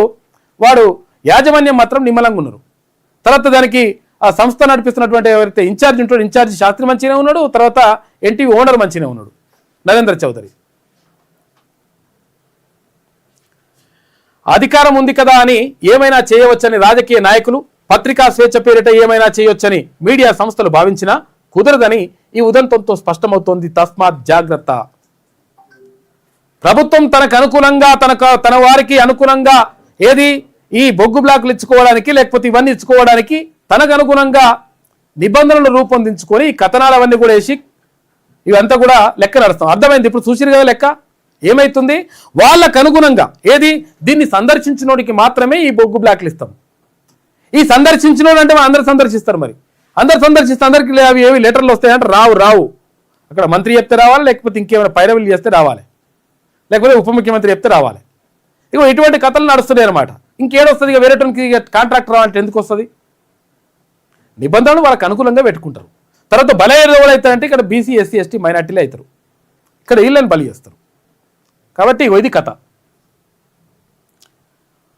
ఇక జనరల్ మహిళకు హైదరాబాద్, మహబూబ్ నగర్, ఖమ్మం ఇవన్నీ కూడా కథ అంతా నడుస్తుంది. ఇది కొత్త కనెక్షన్ ఇక ఈజీ.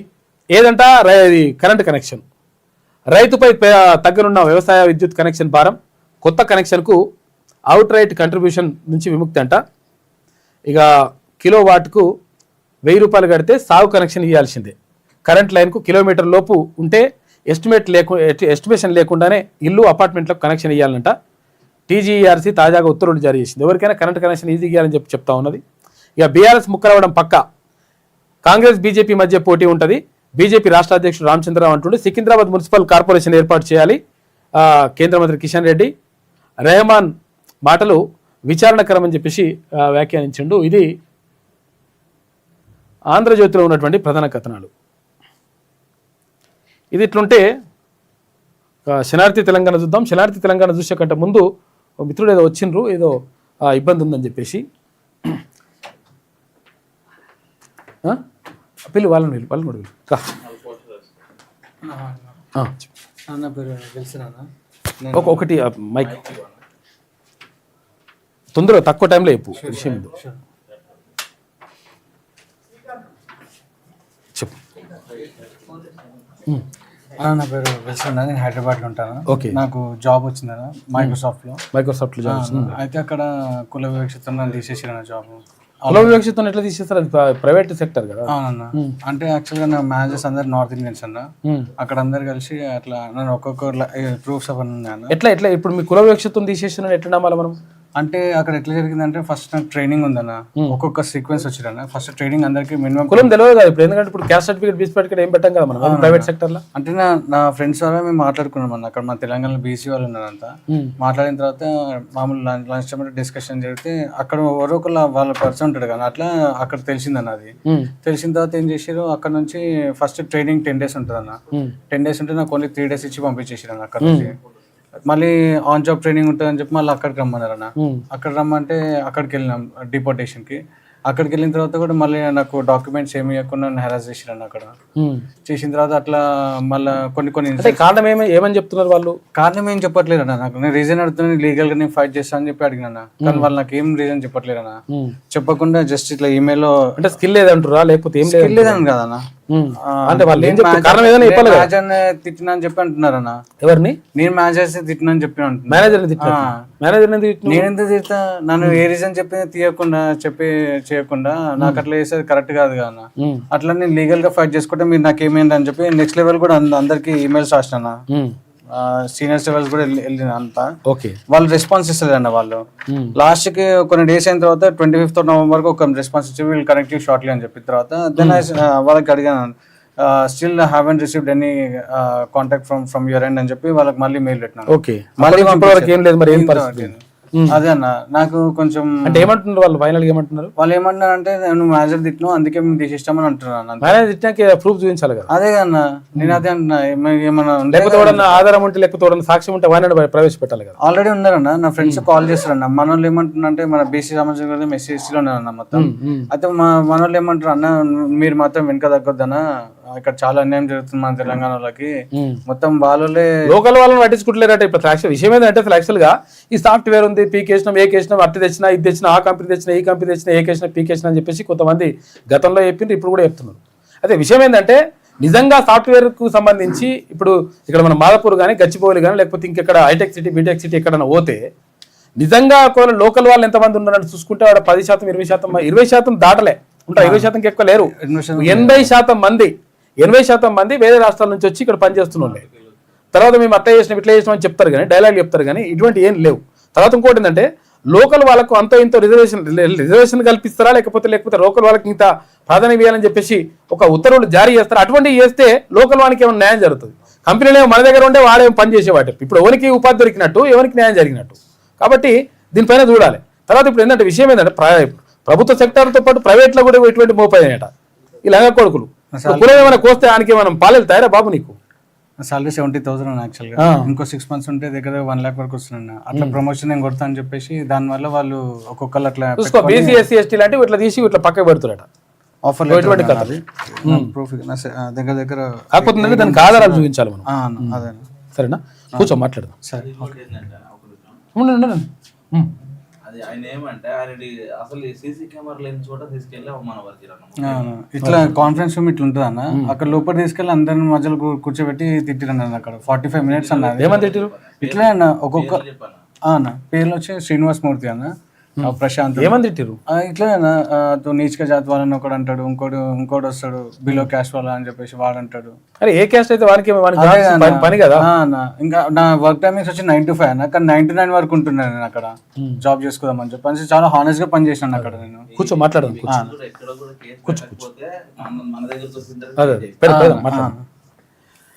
ఇది ఇటువంటి కథలు నడుస్తున్నాయట ప్రైవేట్ సెక్టర్లో కూడా ఇట్లా నడుస్తాయని చెప్పేసి తెలుస్తూ ఉంది.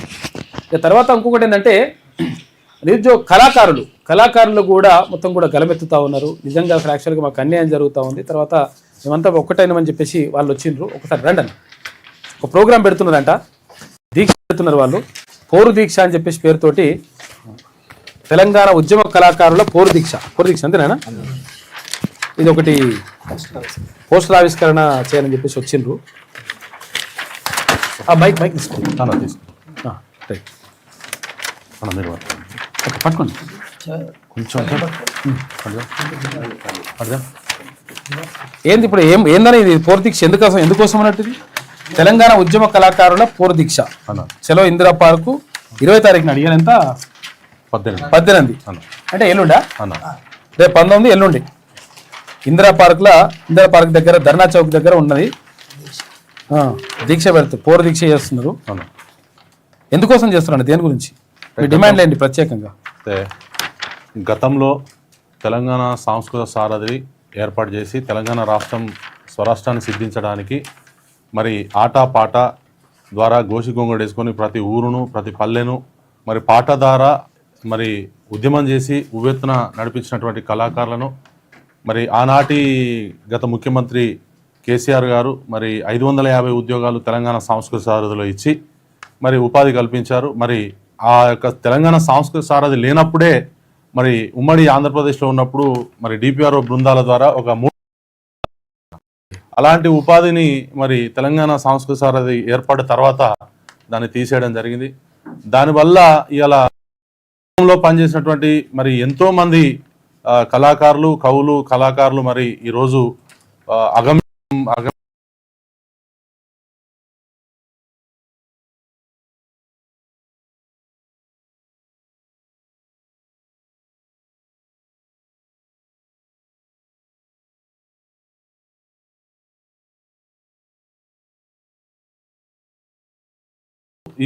మరి ఉన్నటువంటి అర్హులైనటువంటి కళాకారులకు సారథిలో ఉద్యోగాలు కల్పించి వారికి కూడా జీవనోపాధి కల్పించాలనేటువంటి ఉద్యమాన్ని మేము 10 సంవత్సరాల నుంచి ఎంతో మంది ఎమ్మెల్యేలకు మంత్రులకు ఎన్ని ప్రభుత్వాలకు విన్నవించుకున్నా కూడా మరి పట్టించుకున్నటువంటి పరిస్థితి అన్న. అందుకే మరి ఇకనైనా మరి ఆ ప్రభుత్వాన్ని అంటే పాట ద్వారానే మళ్ళా పతనం చేసినాం. మళ్ళా ఇప్పుడు వచ్చినటువంటి ప్రజాపాలన ప్రభుత్వం కాంగ్రెస్ ప్రభుత్వంలోనే డిమాండ్ చేస్తున్నాం. ఎందుకంటే ఇన్ని 2 సంవత్సరాల కాలయాపన జరిగినా కూడా మరి ఇంకా కూడా కళాకారులను ఈ ప్రభుత్వం కూడా గుర్తించకపోవడం చాలా హాస్యాస్పదం. ఎందుకంటే మొన్నటికి మొన్న సిర్పూర్ కాగజ్నగర్ ఎమ్మెల్యే గారు మన శాసనసభలో కూడా మాట్లాడడం జరిగింది. మరి అయినా కూడా దీన్ని కాలయాపన చేస్తా ఉన్నారు. కాబట్టి దయచేసి కళాకారులను గుర్తించాలి. ఈ ప్రభుత్వంలో మరి కళాకారులకు జీవనోపాధి కల్పించాలి. ఎంతో మంది కళాకారులు మరి బతుకు జీవనం లేక ఎంతో మంది పిట్టల్లా రాలిపోతా ఉన్నారు, చనిపోతా ఉన్నారన్న. మరి అలాంటి కళాకారులందరికీ కూడా ఈ ప్రభుత్వంలోనైనా మరి వారికి న్యాయం జరుగుతుంది అనేటువంటి దిశగా మేము అడుగులు వేసినాం. కానీ ఈ ప్రభుత్వం కూడా మమ్మల్ని విస్మరించింది. మరి అయినా కూడా ఇప్పటికీ మేము మొన్నటికి మొన్న చాలా మంది శ్రీధర్ బాబు గారిని, బట్టి గారిని, పొంగులేటి అర్హులైనటువంటి కళాకారులకి అవకాశం కల్పించాలి, జీవనోపాధి కల్పించాలి, లేకపోతే చిన్న ఉద్యోగం ఇవ్వాలని చెప్పేసి వాళ్ళు డిమాండ్ చేస్తున్నారు. అవునన్నా, ఒక పాట పాడండి, పాట ఉండదు. ప్రజల కొరకు పాటు పడే కళాకారులం, పగలు రాత్రి వెలుగునిచ్చే సూర్య చంద్రులం. పగల కొరకు పాటు పడే కళాకారులం, పగలు రాత్రి వెలుగునిచ్చే సూర్య చంద్రులం. ప్రజల కొరకు పాటు పడే కళాకారులం, పగలు రాత్రి వెలుగునిచ్చే సూర్య చంద్రులం. ప్రజల కొరకు పాటు పడే కళాకారులం, పగలు రాత్రి వెలుగునిచ్చే సూర్య చంద్రులం.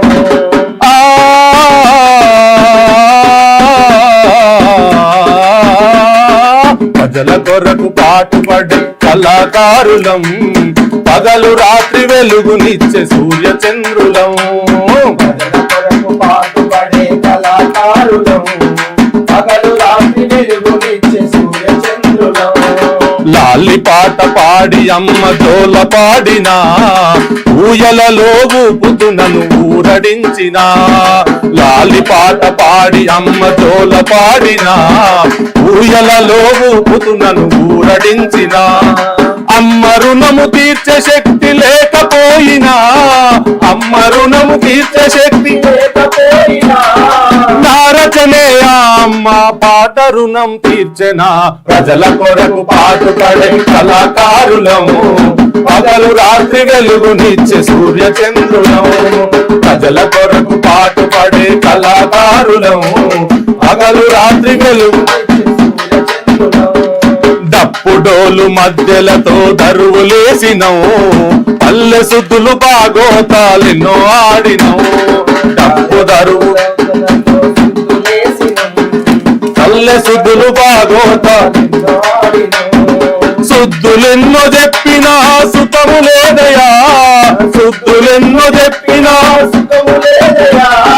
సుద్దులెన్ని చెప్పినా సుఖము లేదయా, సుద్దులెన్నో చెప్పినా సుఖము లేదయా.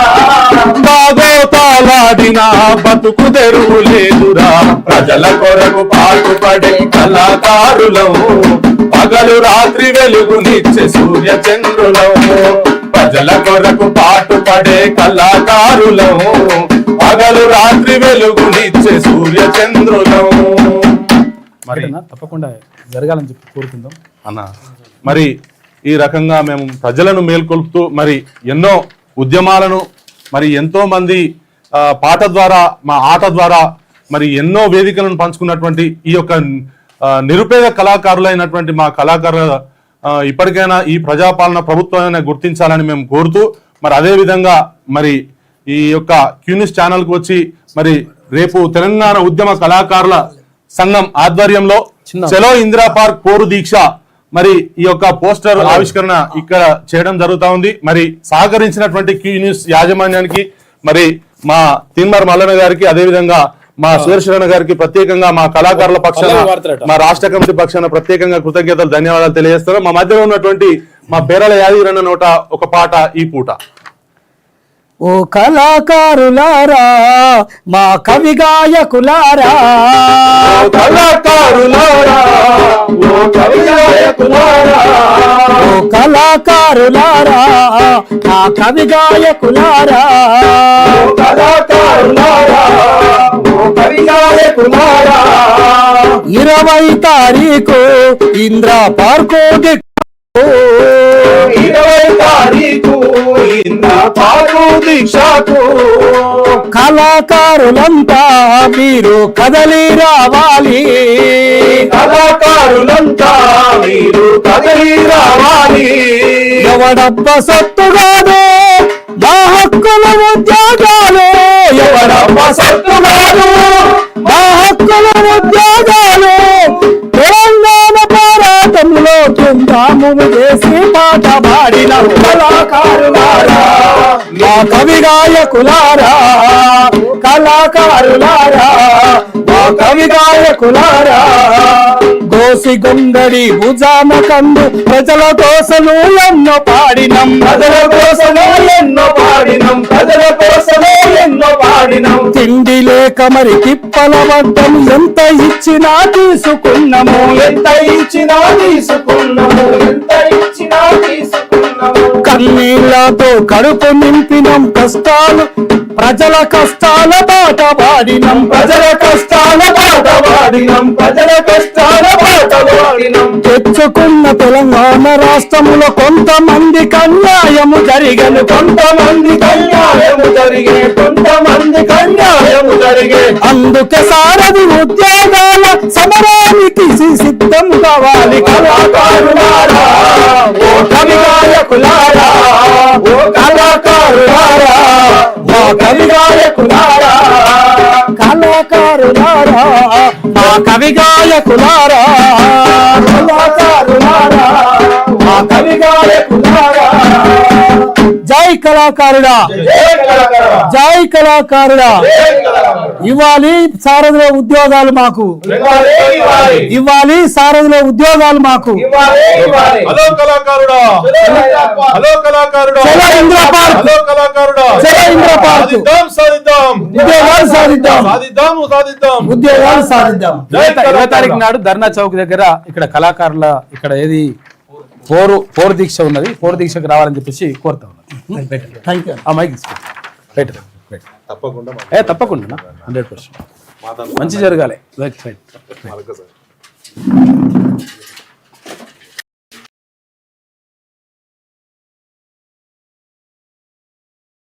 శుభాకాంక్షల వెల్లువ రాష్ట్ర వ్యాప్తంగా తెలంగాణ రాజ్యాధికార పార్టీ శ్రేణుల విస్తృత సేవా కార్యక్రమాలు. రోగులకు పండ్లు పంచిన పెద్దపల్లి జిల్లా అధ్యక్షుడు ఉదయ్, తర్వాత జనగామలో కేక్ కట్ చేసిన పార్టీ శ్రేణులు, కరీంనగర్ లో పేదలకు టీఆర్పీ నేతల అన్నదాన వితరణ, ఇటు నిర్మల్ ఏరియా ఆసుపత్రిలో రోగులకు బెడ్ పంపిణీ చేసిన జిల్లా అధ్యక్షుడు మోహన్, భద్రాద్రి రామయ్య సన్నిధిలో టీఆర్పీ శ్రేణులు ప్రత్యేక పూజలు, ఇక్కడ కొత్తగూడెంలో నూతన టీఆర్పీ జిల్లా కార్యాలయం ప్రారంభం, సంగారెడ్డి జిల్లా ప్రభుత్వ ఆసుపత్రిలో రమేష్ యాదవ్ అన్నదానం, ఇవన్నీ కూడా కార్యక్రమాలు నడిచి నిన్న రక్తదాన కార్యక్రమం కూడా తీన్మాన్ మల్లన్న జన్మదినం సందర్భంగా రక్తదానం కార్యక్రమాన్ని కూడా శిబిరాలు కూడా ఏర్పాటు చేసినారు రాష్ట్ర వ్యాప్తంగా.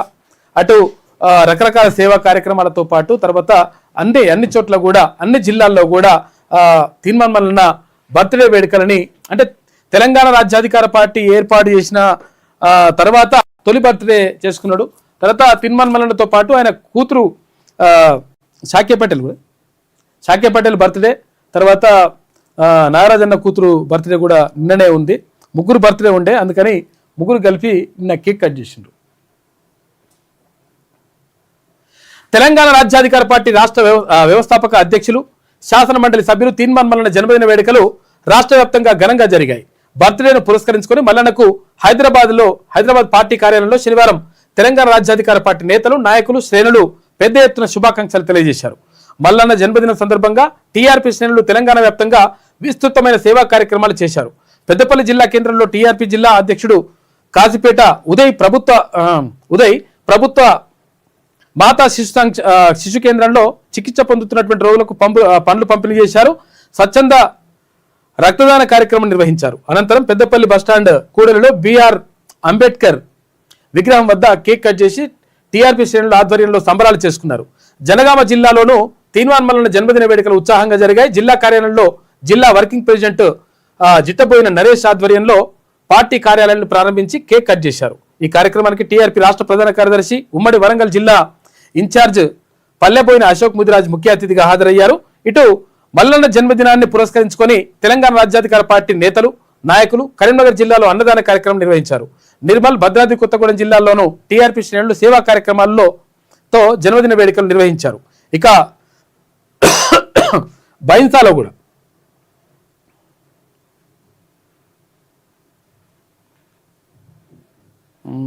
ఏది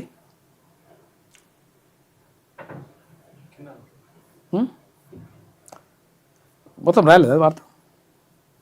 ఇక్కడ మొత్తం కూడా నిన్న జన్మదిన వేడుకలకు సంబంధించి గజమాలతోటి సత్కరించారు. శాక్య పటేల్, తర్వాత తీన్మాన్ మల్లన్న, తర్వాత నాగరాజన్న కూతురు పేరు అందరి బర్త్డేకి సందర్భంగా నిన్న వేడుకలు నిర్వహించండి ఇక్కడ. రక్తదానం కూడా చేసిండ్రు చాలామంది. మేము కూడా రక్తదానం చేసిండు, నేను కూడా ఇచ్చిన. ఇప్పటికి 14వ నేను రక్తదానం చేయడం నా కేక్ కటింగ్ సంబంధించి వచ్చిన పబ్లిక్ తోటి. తర్వాత పార్టీలో జాయినింగ్స్ కూడా అన్ని జిల్లాల్లో జాయినింగ్స్ కూడా భారీగా కొనసాగుతున్నాయి. ఇగో రక్తదానం చేసిన వాళ్ళకు సర్టిఫికెట్లు కూడా ఇచ్చేసిండ్రు వాళ్ళు, ఆ సంస్థ వాళ్ళు. నిన్న ఇక్కడ సాయేశ్వరాచారి కుటుంబానికి 15 లక్షల రూపాయల చెక్కుని అందజేసిన తీర్మానం మల్లన్న ఆయన జన్మదినం సందర్భంగా. విషయం ఏంటంటే సాయేశ్వరాచారి బీసీల కోసం ఆత్మ బలిదానం చేసుకున్నాడు. ఆ కుటుంబాన్ని ఆదుకోవాలనే ఉద్దేశంతో గతంలో ప్రకటించిండు, తర్వాత నిన్న అందజేసిండు. ఇక్కడ పార్టీలో చాలామంది చేరిండ్రు, చేరికల పరంపర కొనసాగింది. సాయేశ్వరాచారి కుటుంబం, ఆయన సతీమణి, తర్వాత ఆయన తల్లి, తర్వాత సోదరుడు, తమ్ముడు, వీళ్ళందరూ కూడా నిన్న వచ్చిండ్రు. ఆయన పిల్లలు ఇలా మొత్తం రాష్ట్ర వ్యాప్తంగా ఉన్నటువంటి నాయకులు తర్వాత అందరూ కూడా వచ్చి శుభాకాంక్షలు చెప్పిండ్రు. రక్తదాన కార్యక్రమం ఇవన్నీ కూడా శిబిరాలు అవన్నీ కూడా జరిగినాయి.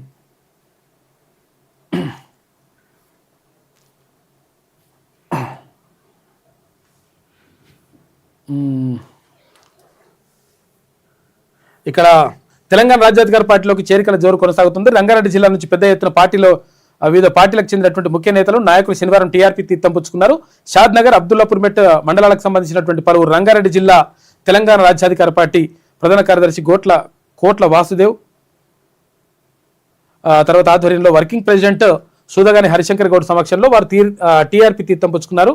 పార్టీలో జాయిన్ అయిన వారికి టీఆర్పీ చీఫ్ శాసనమండలి సభ్యులు తీర్మానం వలన కండువా కప్పి తెలంగాణ రాజ్యాధికార పార్టీలోకి ఆహ్వానించారు అని చెప్పేసి ఇక వార్తలు కనిపిస్తూ ఉన్నాయి. చాలా ఇట్లా జరిగినాయి.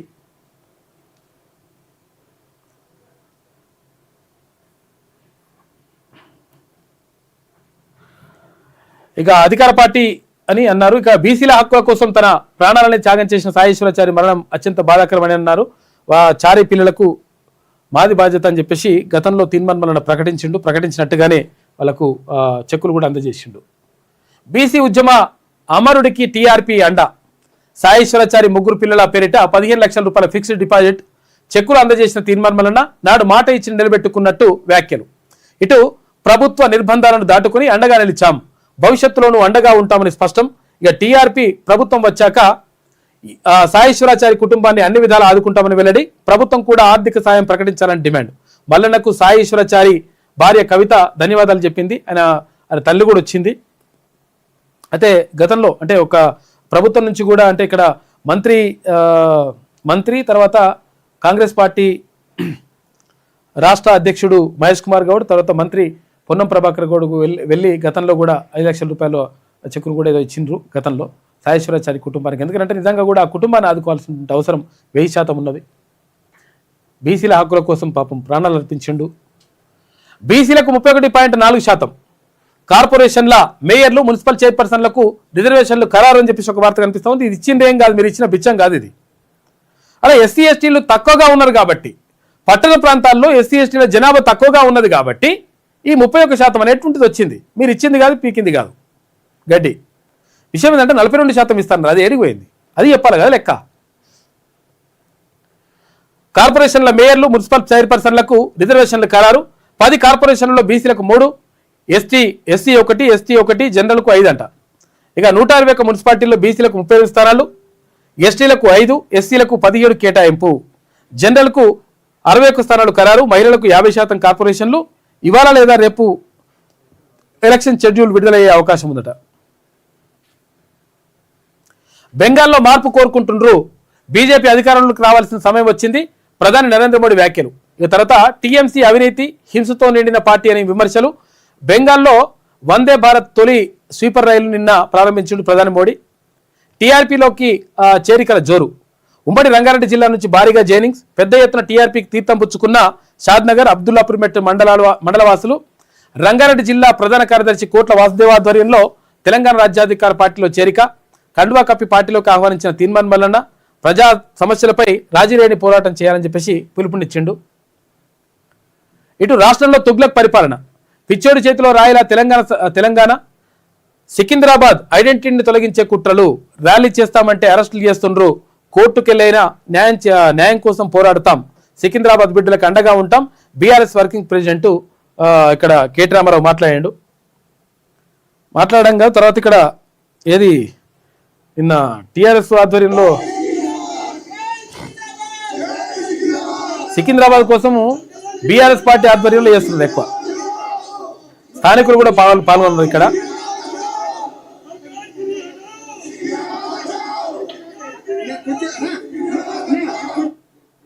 నిన్న ముందస్తు అరెస్టులు కూడా చేసినట్టుగా తెలుస్తా ఉంది.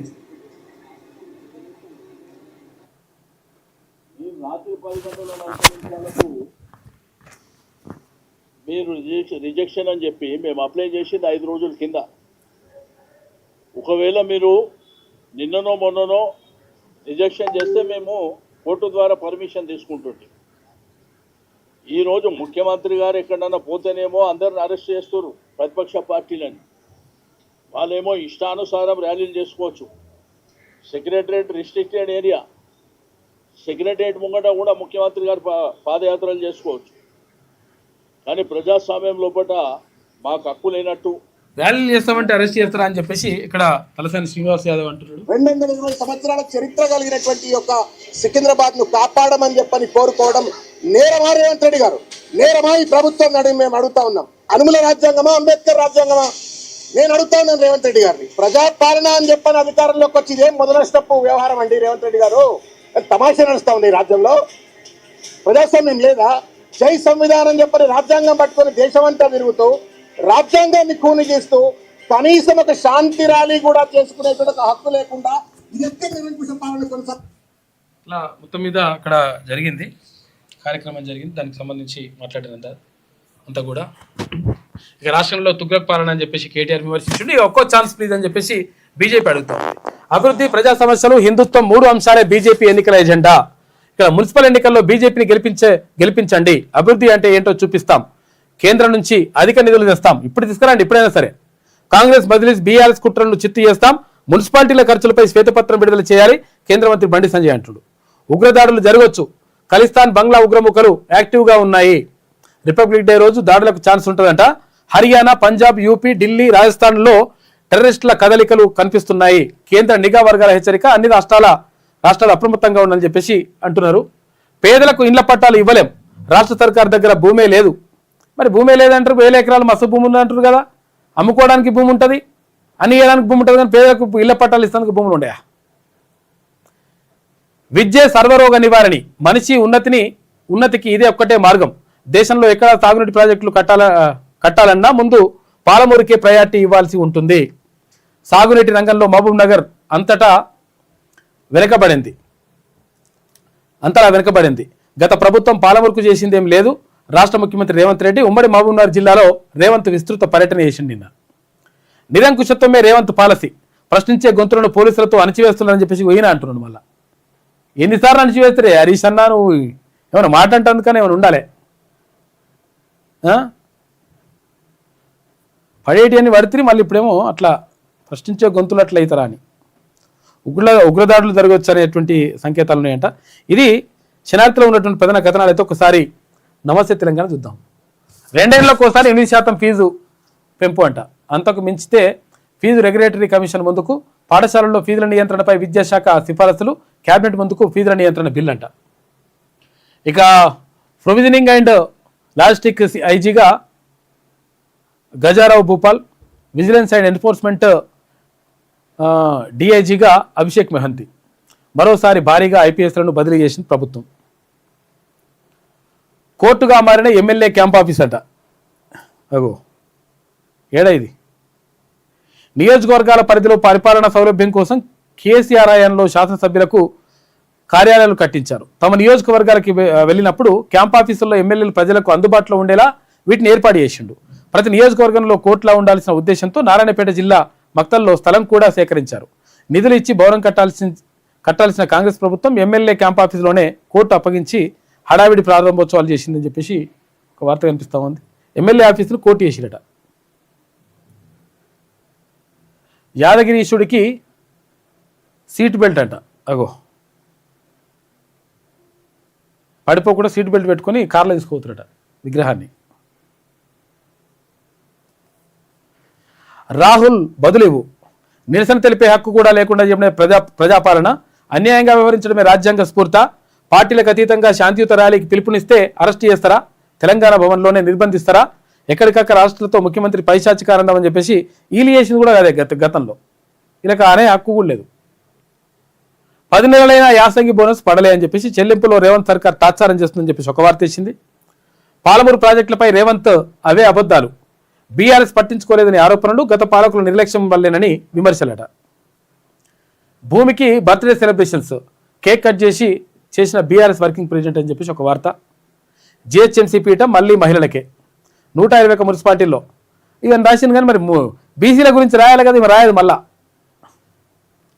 ఇసుక దందా ఆగలే అని చెప్పేసి ఒకటి, సర్కారు మా చావు కోరుతున్నదా అని చెప్పేసి బీమా కాదు ఆరోగ్య బీమా ఇవ్వండి అని చెప్పేసి ప్రమాద బీమా ఇవ్వాలని ఎవరు అడిగారు, వైద్యం కోసం హెల్త్ కార్డులు ఎందుకు ఇవ్వరు అని చెప్పేసి అడుగుతున్నారట.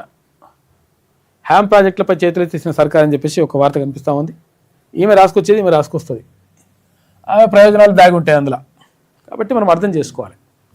అంటే మొత్తం మీద జరుగుతున్నది ఏంటి అంటే, ఇక్కడ పురపూరులో మొత్తం మీద 42% రిజర్వేషన్ లేకుంటేనే ఏది పురపాలక ఎన్నికలు జరుగుతాయి, ఇటు కార్పొరేషన్ ఎన్నికలు కూడా జరుగుతాయి.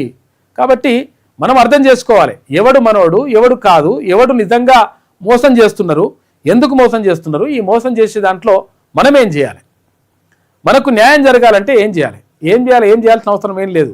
మనోడోడో మందోడోడో చూసుకొని ఓటు గుద్దితే తేలిపోతుంది లెక్క. కాబట్టి అది చేయాల్సిన అవసరం ఉన్నది. కాబట్టి ఇప్పుడు టికెట్ల కేటాయింపు ఎట్లుంటుంది ఏం కథ అనేది చూడరు మీరు. జనరల్ స్థానాల్లో ఎన్ని బీసీలకు కేటాయిస్తారు అనేది చూడాలి ఇప్పుడు మనం. అది లెక్క, ఆ లెక్క తేలిపోతే మొత్తం కూడా బరాబర్ సెట్ అవుతుంది లెక్క.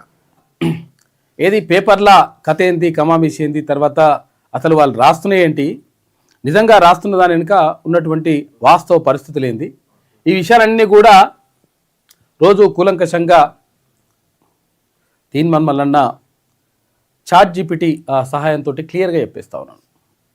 అంటే మీరు కొట్టిన వస్తుంది ChatGPTలో అసలు యాక్చువల్గా ఇవి ప్రమాదకరమైనవా, మంచియా, బీసీల కోసం, ఎస్సీ ఎస్టీ మైనార్టీల కోసం రాస్తున్నాయా, రాస్తలేవా, నిజంగా బాధితుల పక్షాన నిలుస్తున్నాయా, నిజంగా ఒకవేళ సమస్యలను ప్రతిబింబిస్తున్నాయా, ఇవన్నీ విషయాలు అడిగితే క్లియర్గా చెప్పేస్తుంది ChatGPT.